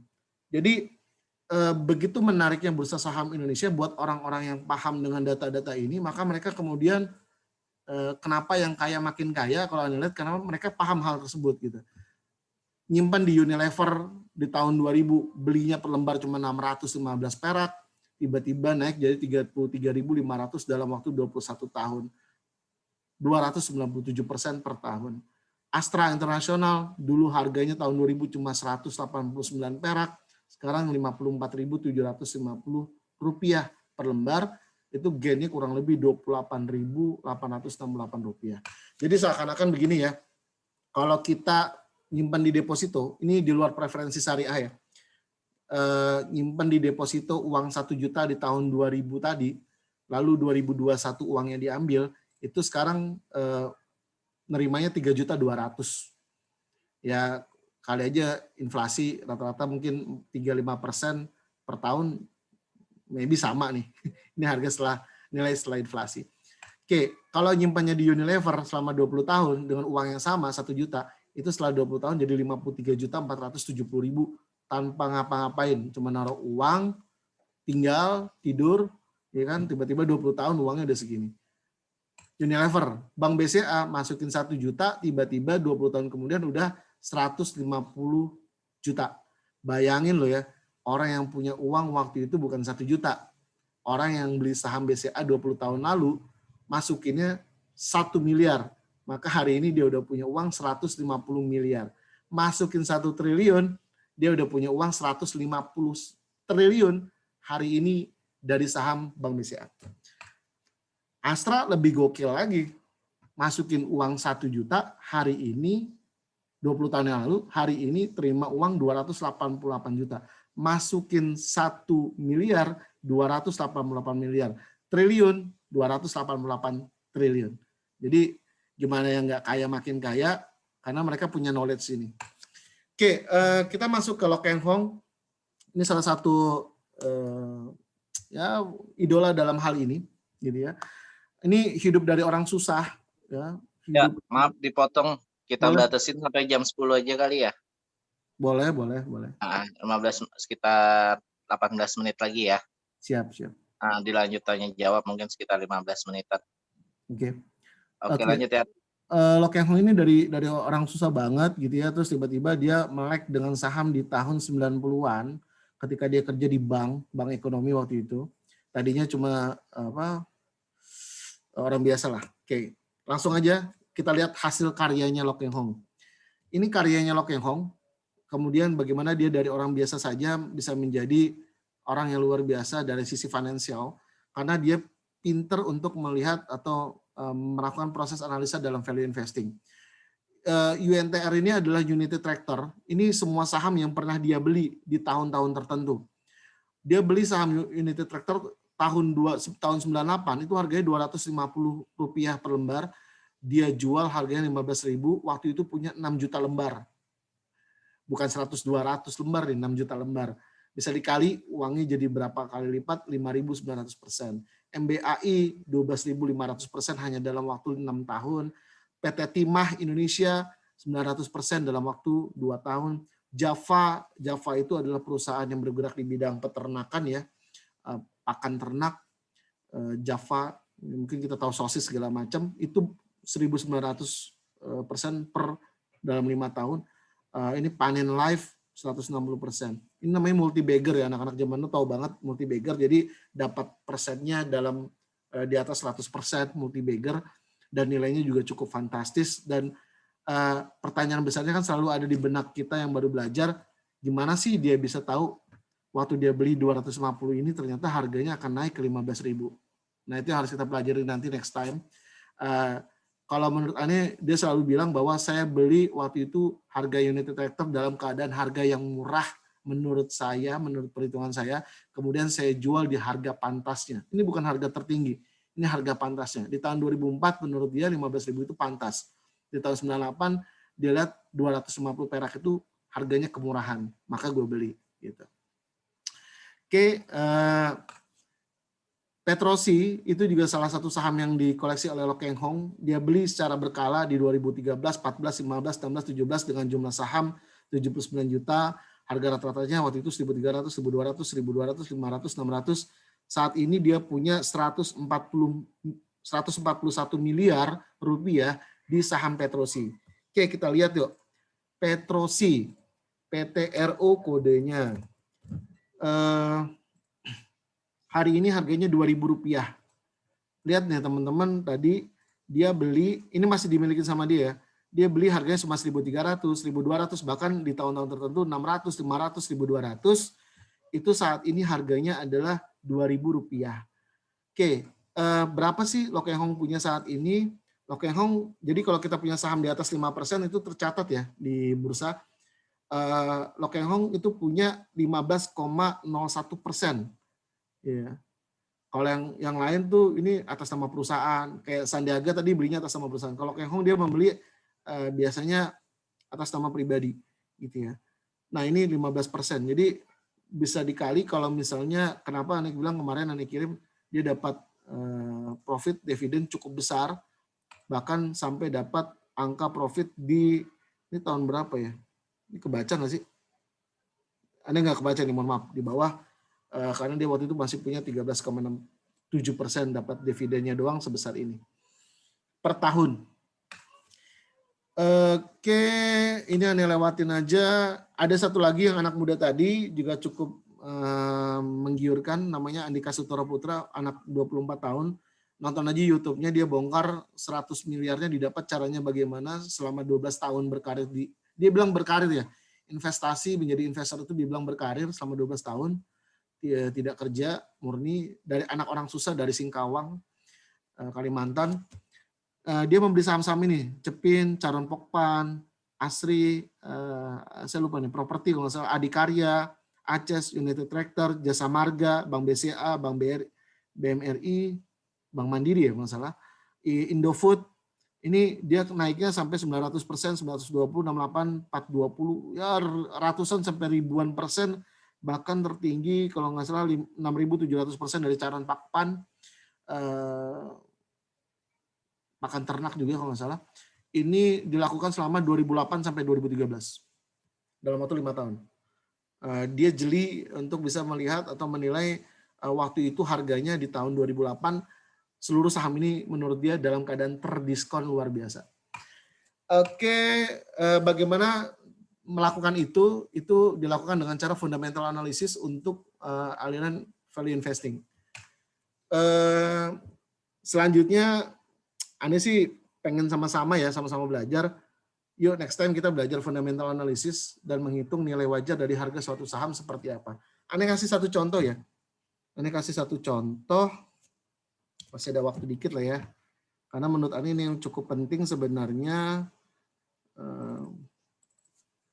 Jadi contoh itu Ane bikin, jadi laporan keuangan itu kita bisa download di idx.co.id. Ini punya Bursa Saham Indonesia. Data pasar. Nah gede.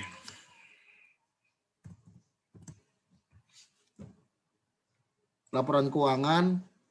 Jadi dulu Ane suka melakukan ini sih, melakukan proses analisa di sini. Misalnya kita beli saham Telkom, misalnya tahun 2019, terus kita delete gitu ya, download. Nah ini bisa di download langsung, di review gitu ya. Kalau nggak salah Ane tadi udah sempat download sih. Sebentar, Telkom. Nah ini annual report itu nanti dibaca-baca aja, yang mungkin setiap perusahaan pasti ngeluarin setiap setahun sekali. Biasanya sampai ratusan halaman sih ya. Sampai ratusan halaman. Tapi biasanya suka baca laporan keuangannya aja. Itu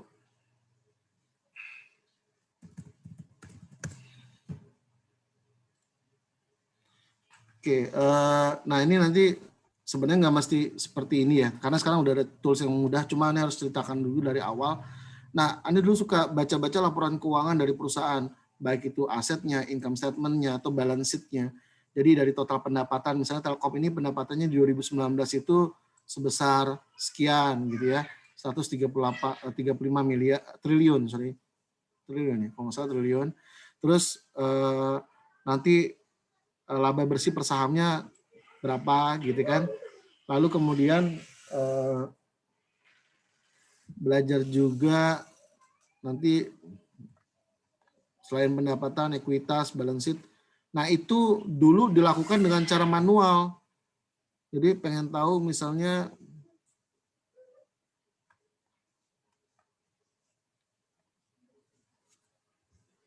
Oke, ini persingkat aja deh. Itu dilakukan dengan cara manual dulu. Nah, sekarang itu jauh lebih mudah dengan banyak tools-tools saat ini. Contoh kayak tadi Telkom. Nah, ada Telkom. Nah, ini ada financial report-nya nih. Ini udah dimasukin dari tahun ke tahun. Nah, ini berguna banget buat orang-orang yang senang fundamental analysis dari tahun 2007. Jadi naik nggak sih pendapatannya? Ini Telkom tuh relatif bagus banget ya dari 2008 sampai 2020. Terus laba bersihnya juga gimana? Bagus tuh naik, cenderung naik. Earning per share-nya, per lembar sahamnya kok begini sih? Ini sebenarnya relatif naik. Cuma dari 2012 ke 2013 ada stock split, jadi lembar sahamnya diperbanyak. Tapi tidak rugi sih. Yang udah punya misalnya tadi punya 1.000 jadi 10.000 lembar saham, tapi harga per lembar sahamnya turun. Itu untuk mudah dijangkau, orang kalau beli 35.000 per lembar kemahalan jadi 3.500. Oke, nah kita sebelum masuk ke sana, Anda mau cerita tadi soal ini. Bagaimana cara memilih saham yang tepat? Caranya mudah banget, jadi kita harus melakukan proses analisa.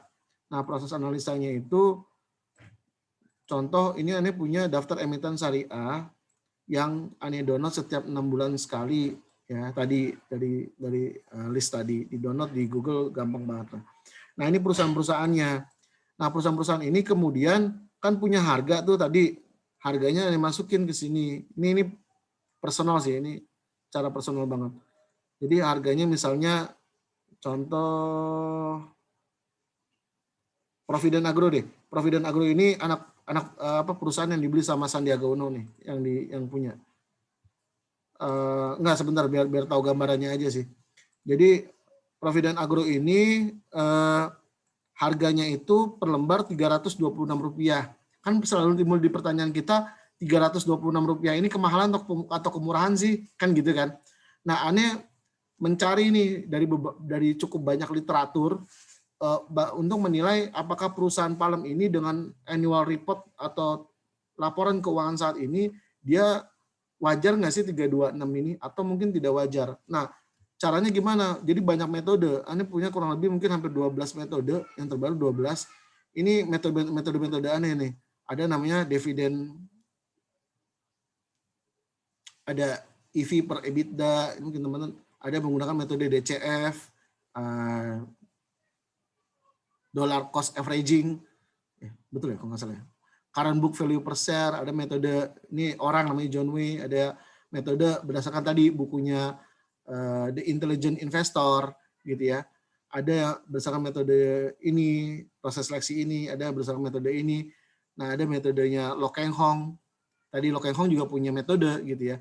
Nah, ini kita pakai metode mereka, berdasarkan perhitungan mereka, itu akhirnya Anda dapat tuh misalnya, oh ternyata Palem kalau menggunakan metode ini, DDM ini kalau nggak salah dividen, ya lupa nih, DDM itu kalau nggak salah,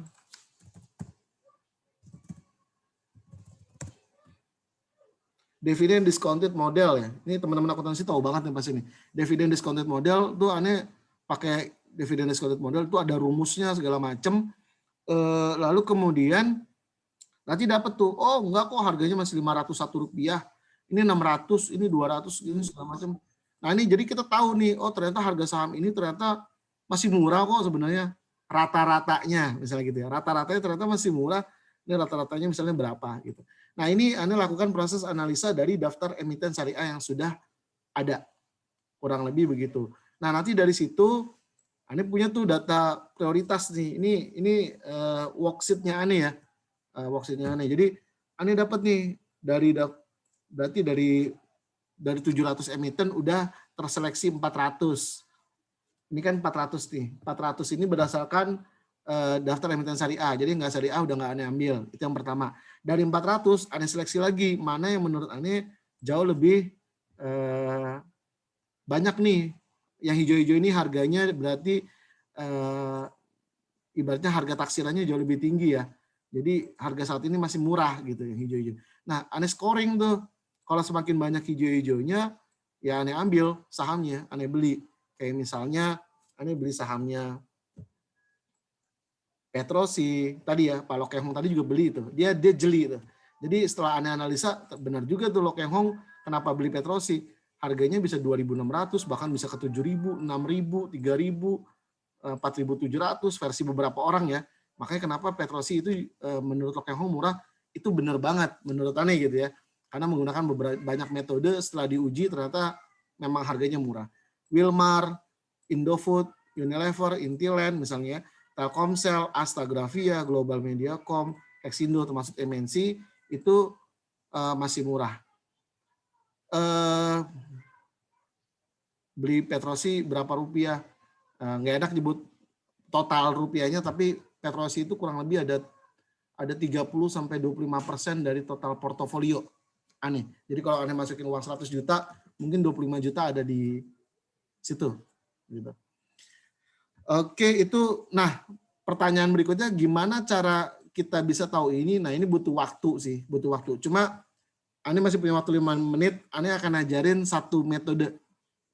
Nah, metode yang paling bagus menurut Ane namanya metode Lokeng Hong, LKH. Ini caranya gini. Oke, metodenya Lokeng Hong. By the way, suara masih masuk nggak nih? Masih. Oke, jadi gini, ini metodenya Lokeng Hong nih. Ini semua Ane dapat datanya dari Stockbit. Source-nya Stockbit. Stockbit itu tadi ya. Ini Stockbit nih. Nih, Stockbit ini sebenarnya adalah tempat Ane transaksi saham, sinar mas kualitas nih.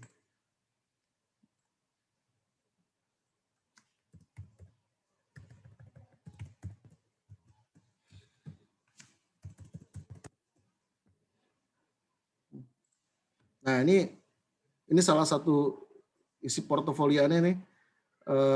Yang tadi Ane bilang tuh Ane beli. Saat ini memang plus minus ada yang naik dan turun, dan kemudian ini yang paling jelek.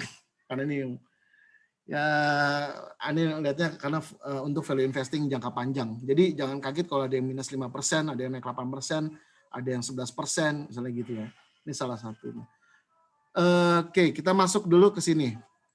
LKH. Gimana caranya? Jadi dari 700 saham, Ane source tuh di Stockbit tadi. Ane source di Stockbit, Ane masuk ke screener tadi kan, Ane pilih yang dia ada namanya PE ratio. PE ratio itu apa sih? Nah, PE ratio itu adalah price earning ratio, harga saham dibagi laba bersih per saham atau EPS. EPS-nya itu apa? Adalah laba bersih dibagi jumlah lembar saham yang ada. Nah, artinya per ini harapannya adalah, sorry cepat banget sih, agak kurang enak ngejelasinnya. Per ini semakin kecil semakin baik, intinya gitu.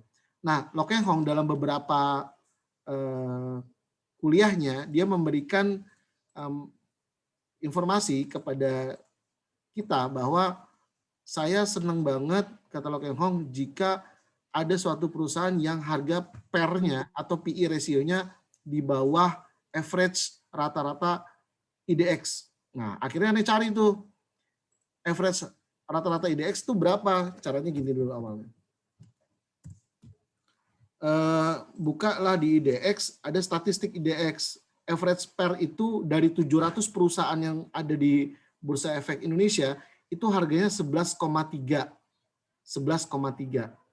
Nah, 11,3 ini artinya apa? Artinya adalah jika sahamnya Telkom harganya 3.500 ya, lalu di sini dia punya misalnya nilai 11,3, maka harga earning per share-nya itu 11,3 kali lipat dari harga sahamnya. Jadi 11,3 dibagi kebalik sih. 3.500 dibagi 11,3 itu harga EPS-nya. Jadi semakin kecil nilai PER-nya maka semakin bagus. Misalnya begitu ya. Nah, berapa kata Lo Keng Hong yang bagus? Kata dia yang harganya di bawah harga rata-rata atau average. Average saat ini 11,3. Nah, ini berubah-ubah ya. Kemarin Anda catat di tanggal 30/5 average itu 10,8. Nah, jadi Anda cari yang perusahaannya itu PER-nya di bawah 10,8. Dapatlah dari total seluruh perusahaan itu Anda sort dapat perusahaan sebanyak ini 276 ya, yang PER-nya macam-macam sebentar. Nah, ini dapat nih kayak BCA PER-nya udah 28. Oh, berarti nggak worth it nih harganya. Ane cari yang di bawah 10,8 gitu kan. Ini Ane bandingin ketika harga dibagi ini. Nah, lalu dari sini kan dapat nih disortir lagi masuk ke tahap 2. Dari total dari 272 saham turun ke 46 stok. Caranya gimana? Caranya adalah ini PI-nya udah jelas di bawah 10,8 nih. Jadi menurut Ani ini perusahaan-perusahaan yang bagus. Perusahaan-perusahaan yang bagus.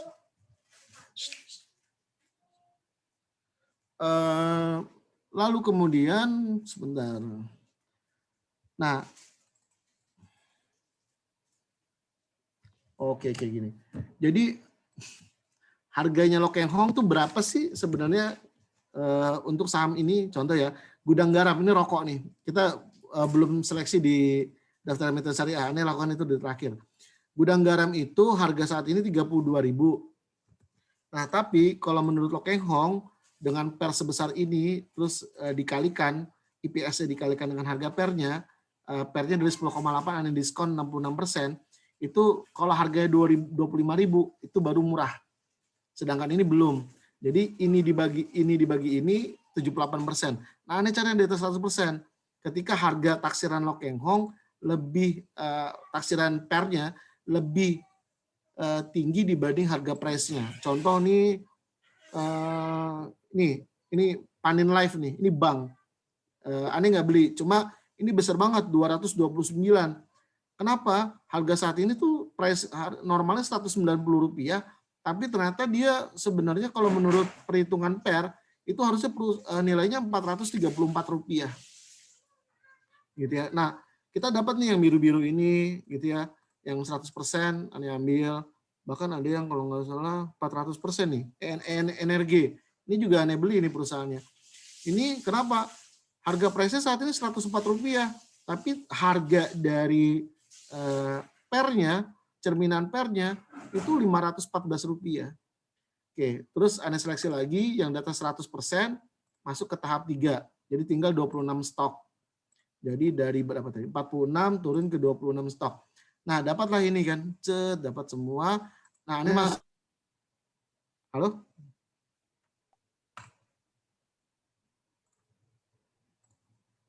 Halo, Wid?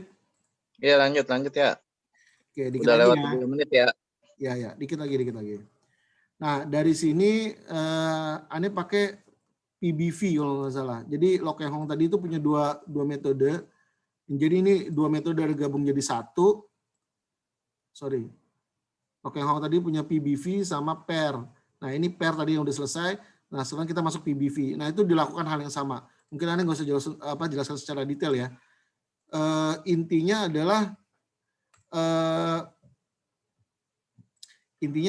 ketika dimasuki ke PER lagi, itu diseleksi lagi, Anda saring lagi dari 26 stok tinggal 21 stok. Dari 21 Anda saring lagi menggunakan metode PER plus DES plus PBV plus average plus incoming statement dan balance sheet totally jadi 16. Udahlah, ini nanti mungkin panjang ceritanya. Jadi sisa 16 stok. Nah, menurut Ane ini stok yang paling oke. Nah, simpulannya begini. Ini INDF, Ane beli sahamnya, namanya Indofood. Ini semua yang bermerek Indofood di rumah teman-teman, itu sahamnya Indofood. Mau sambal Indofood, termasuk tadi Indomie, terus apapun lah itu yang Indofood, itu harganya, ini Ane udah beli nih. Udah bilang. Price buy-nya itu sebentar. Harga saat ininya 6225. Oh ya, ini harga saat ininya nih, sorry.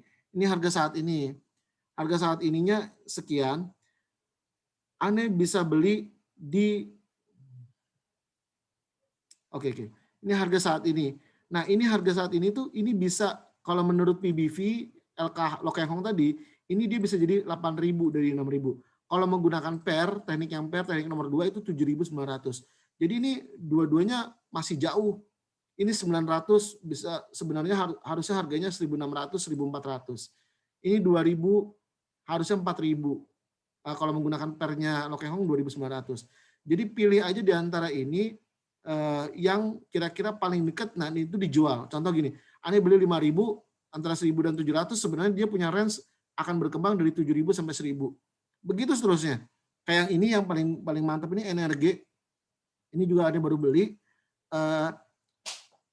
Saat ini harganya Rp104 per lembar. Itu bisa taksiran Ane ya berdasarkan modelnya Lokeng Hong. Itu dia bisa dijual di harga 766 sampai 779.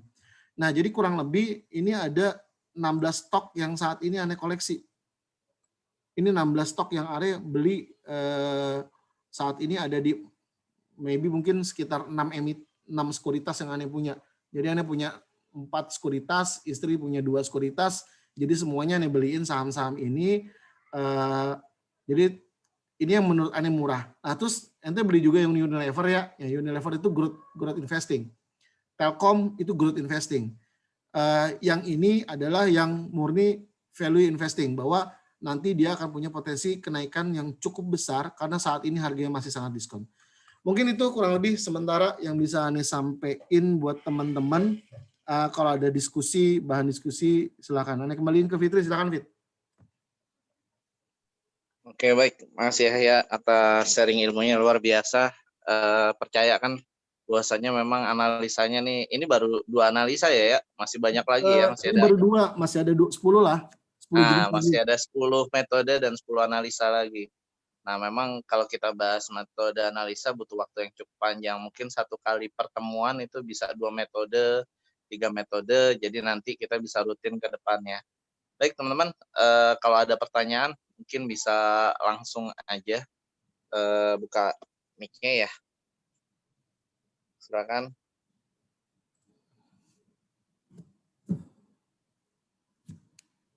Kiki mungkin mau nanya, Ki.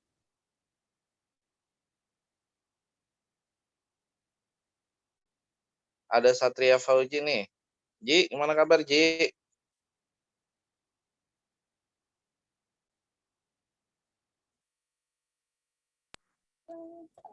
Nanya. Boleh. Silakan Ki. Berarti kalau misalnya mau mulai itu misalkan ada 10 juta nih ya.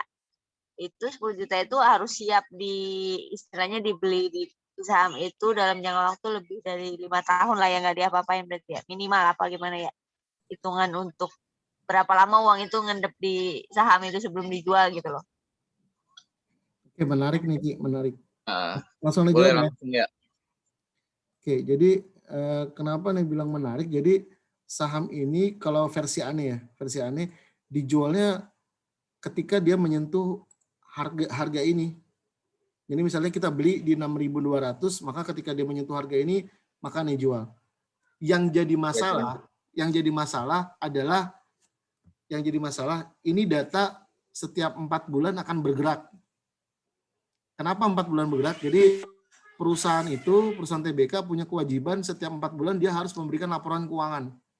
Maka ketika laporan keuangan terbit, maka nilai-nilai ini akan bergerak lagi sebenarnya. Kenapa bergerak? Kalau perusahaannya bagus, biasanya ini cenderung dari 8.600 mungkin jadi 10.000. Ya akhirnya price buy-nya mungkin udah naik di 7.000 ya. Berarti Anda belum jual.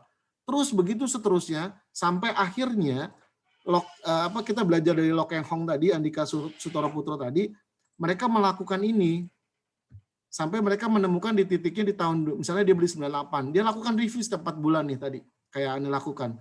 Nah ternyata di 2004 harga 15.000 ini sudah di titik mentoknya atau udah kemahalan, atau kalau kita balik lagi ke sini, nah ini di 2004 Lok Keng Hong udah melihat harga di sini 15.000, di sini udah 15.000, dia jual.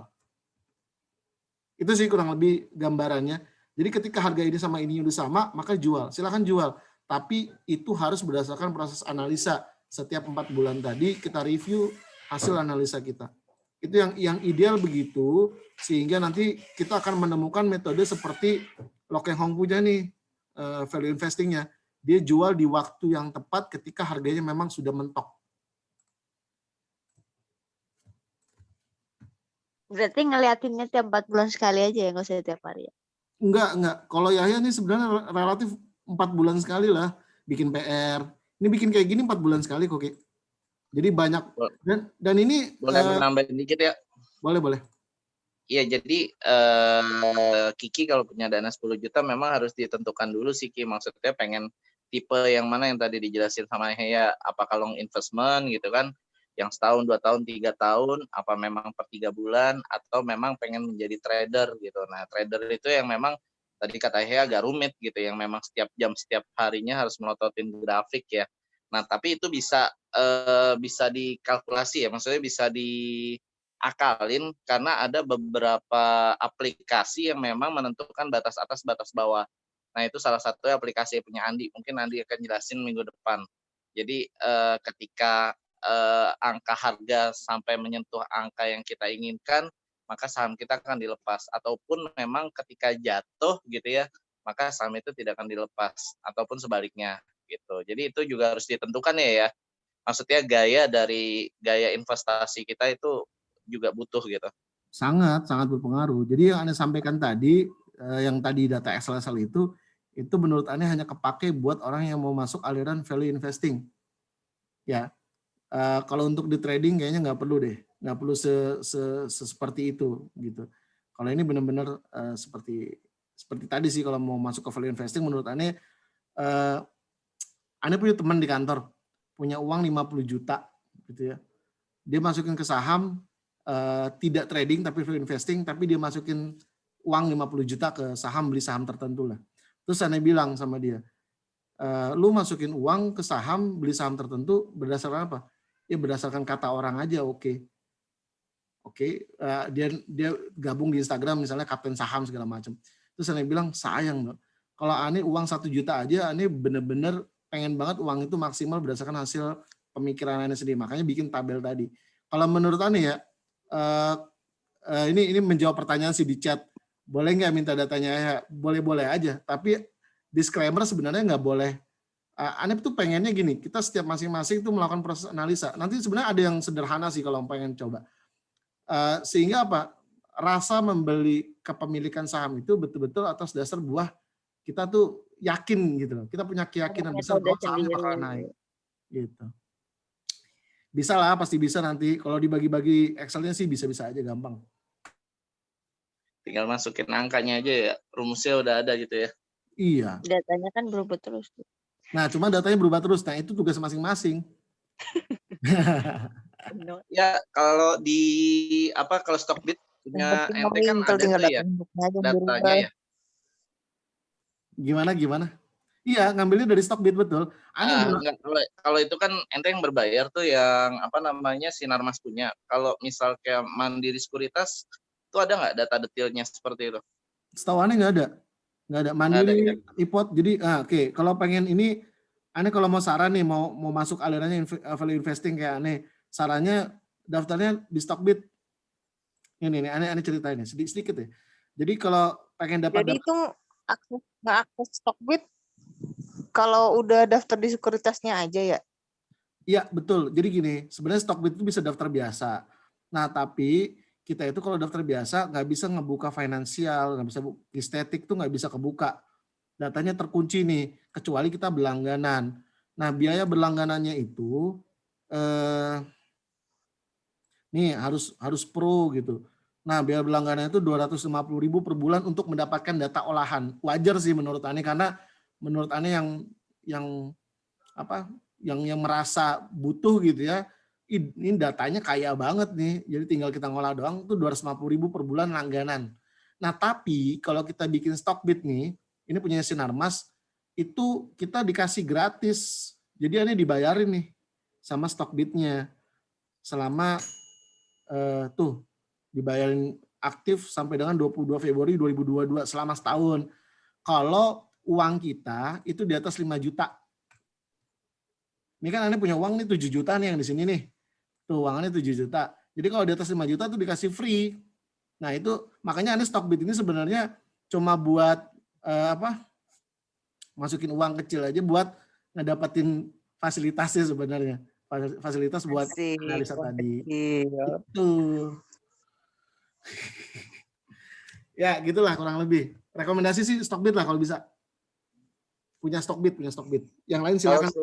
Kalau selain Stockbit, misalnya kayak Ane daftar di Mandiri Sekuritas ya, kira-kira Ane bisa dapat data olahan itu dari mana? Kalau ente kayak gitu nggak ada sih. Dulu ada Chartnexus juga berbayar. Stockbit juga bisa nih berbayar. Ada Kalau RTI itu apa RTI? Oh, RTI bisa. Sebentar. RTI bisnis. Iya, bisa. Mana ya RTI bisnis? Cuma datanya nggak akan selengkap itu, Fit. Ini udah pernah buka. Ini RTI, misalnya kita masukin sahamnya.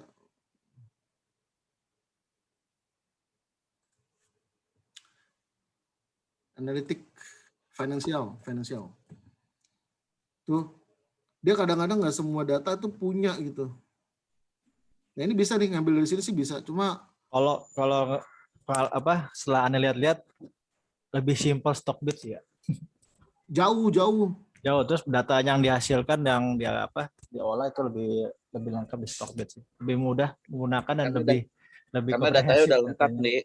Iya, sesuai dengan harganya. Wajar lah, iya makanya nih bilang wajar dia berbayar. Tapi kalau teman-teman nggak mau berbayar, invest aja 5 juta di Stockbit, udah bisa pakai fasilitas ini gratis kok. Ini enak banget. Ya bahkan nih kalau kita financial analytic, tuh udah dapat grafik.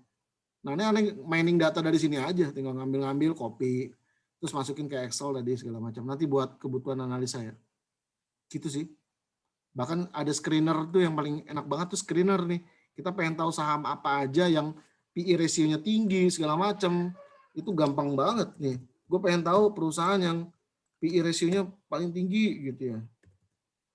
PE mana PE? PE Standard Deviation.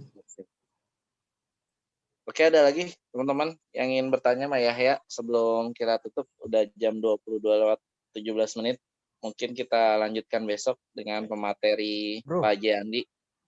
Sorry, nambahin bentar ya. Iya, boleh. Silakan, Di. Nama gue disebut dari Mas Yahya. Jadi gini. Lanjut. Kebetulan sih alhamdulillah sih karena bentar ya. Kayak alhamdulillah kalau punya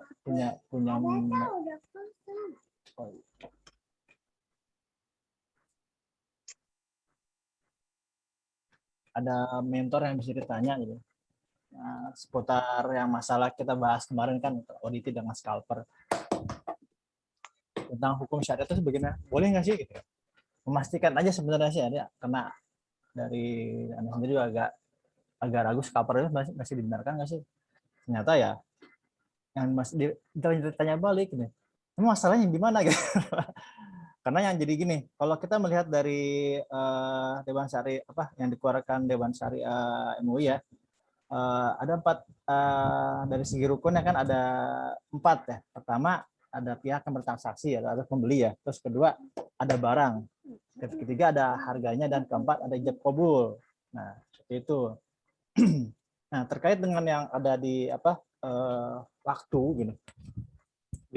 Dianalogikan begini, misalkan kita beli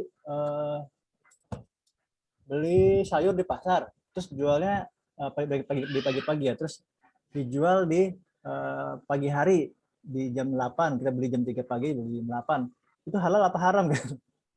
Ya, halal sih kalau gitu. Karena kita sudah ada transaksi di sebelumnya kan gitu. Dan ada 4 unsur transaksi jual beli secara syariah itu sudah masuk semua gitu. Dan di sistem online trading itu kan ada secara ini kan ada namanya di sistem tuh ada bid ya, bid offer. Nah, bid offer itu maksudnya ada yang pihak yang menjual gitu, dan offer itu yang kita membeli, dan harga juga ada di situ di sistem. Nah, itu 3 unsur itu ada. Dan satu lagi di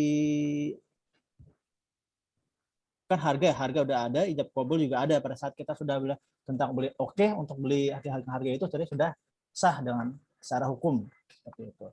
Jadi secara waktu itu Bapak Wan itu sebagai kita semua jika ada yang mau sebagai one trader atau swing trader ataupun sebagai momentum trader itu nggak masalah gitu. Nah, yang tidak diperbolehkan adalah short selling. Nah, ini mungkin agak asing ya. Short selling itu adalah menjual saham yang belum milik kita gitu. Karena dalam fitur-fitur seperti bukan fitur ya, di sekuritas yang bukan yang aneh pakai gitu. Itu ada fitur untuk menjual saham yang bukan untuk yang belum kita miliki gitu. Nah, itu yang tidak diperbolehkan. Karena ibaratnya kita menjual barang yang kita belum beli gitu, belum kita punya milik kita seperti itu. Kira-kira seperti itu ya. Iya nih, iya. Jadi kalau menurut Anda sih sah-sah aja lah. Ini kan pendapat, ini sama kayak pendapat. Jadi kalau menurut mentor ente kan tadi tidak masalah kan gitu kan, karena dianggap sudah memenuhi unsur jual beli gitu kan ketika dia waktunya pendek. Ya anggaplah gini lah, anggaplah Anda Anda lebih berhati-hati aja. Jadi kalau menurut Anda antara yang tadi jualnya di bawah 2 hari, karena menurut Anda sahamnya belum ditransfer, itu Anda merasa bukan punya Anda, walaupun sudah ada perjanjian jual beli lah, anggaplah begitu. Tapi karena barangnya belum terima, Anda belum pengen jual lagi gitu aja. Itu lebih berhati-hati dari sisi itu sih sebenarnya. Mungkin anggaplah transaksi belinya halal, tapi ketika jualnya maka dia tidak memenuhi unsur. Itu versi yang Anda dapat. Cuma maksud Anda nggak ada masalah lah itu. Itu kan masing-masing punya hujah lah, menganggap itu sudah beli atau sudah diterima barangnya. Lanjut. Oke, jam 22:21, waktu sudah malam. Mungkin kita cukupkan buat malam ini ya teman-teman. Kita lanjutkan berarti besok malam. Gimana Ndi? Siap Ndi? Besok malam Ndi? Ndi? Katanya minggu depan. Oh, minggu depan atau besok malam? Besok aja, kelamaan minggu depan. Besok aja dah. Minggu depan kita ganti bahasan nih. Pengen tahu investasi 212 by Kiki, Andi, dan Yogi. Hah? Gue udah selesai itu mah. Oh, udah selesai. Iya. Silmi ada pertanyaan nggak? Kiki, iPhone, Aina, Agus, Pauji, ada yang mau didiskusikan nggak? Atau Anda punya banyak Bang, mau ditanya cuma udah malam. Oh iya, siap. Di grup aja, di grup ya. Boleh.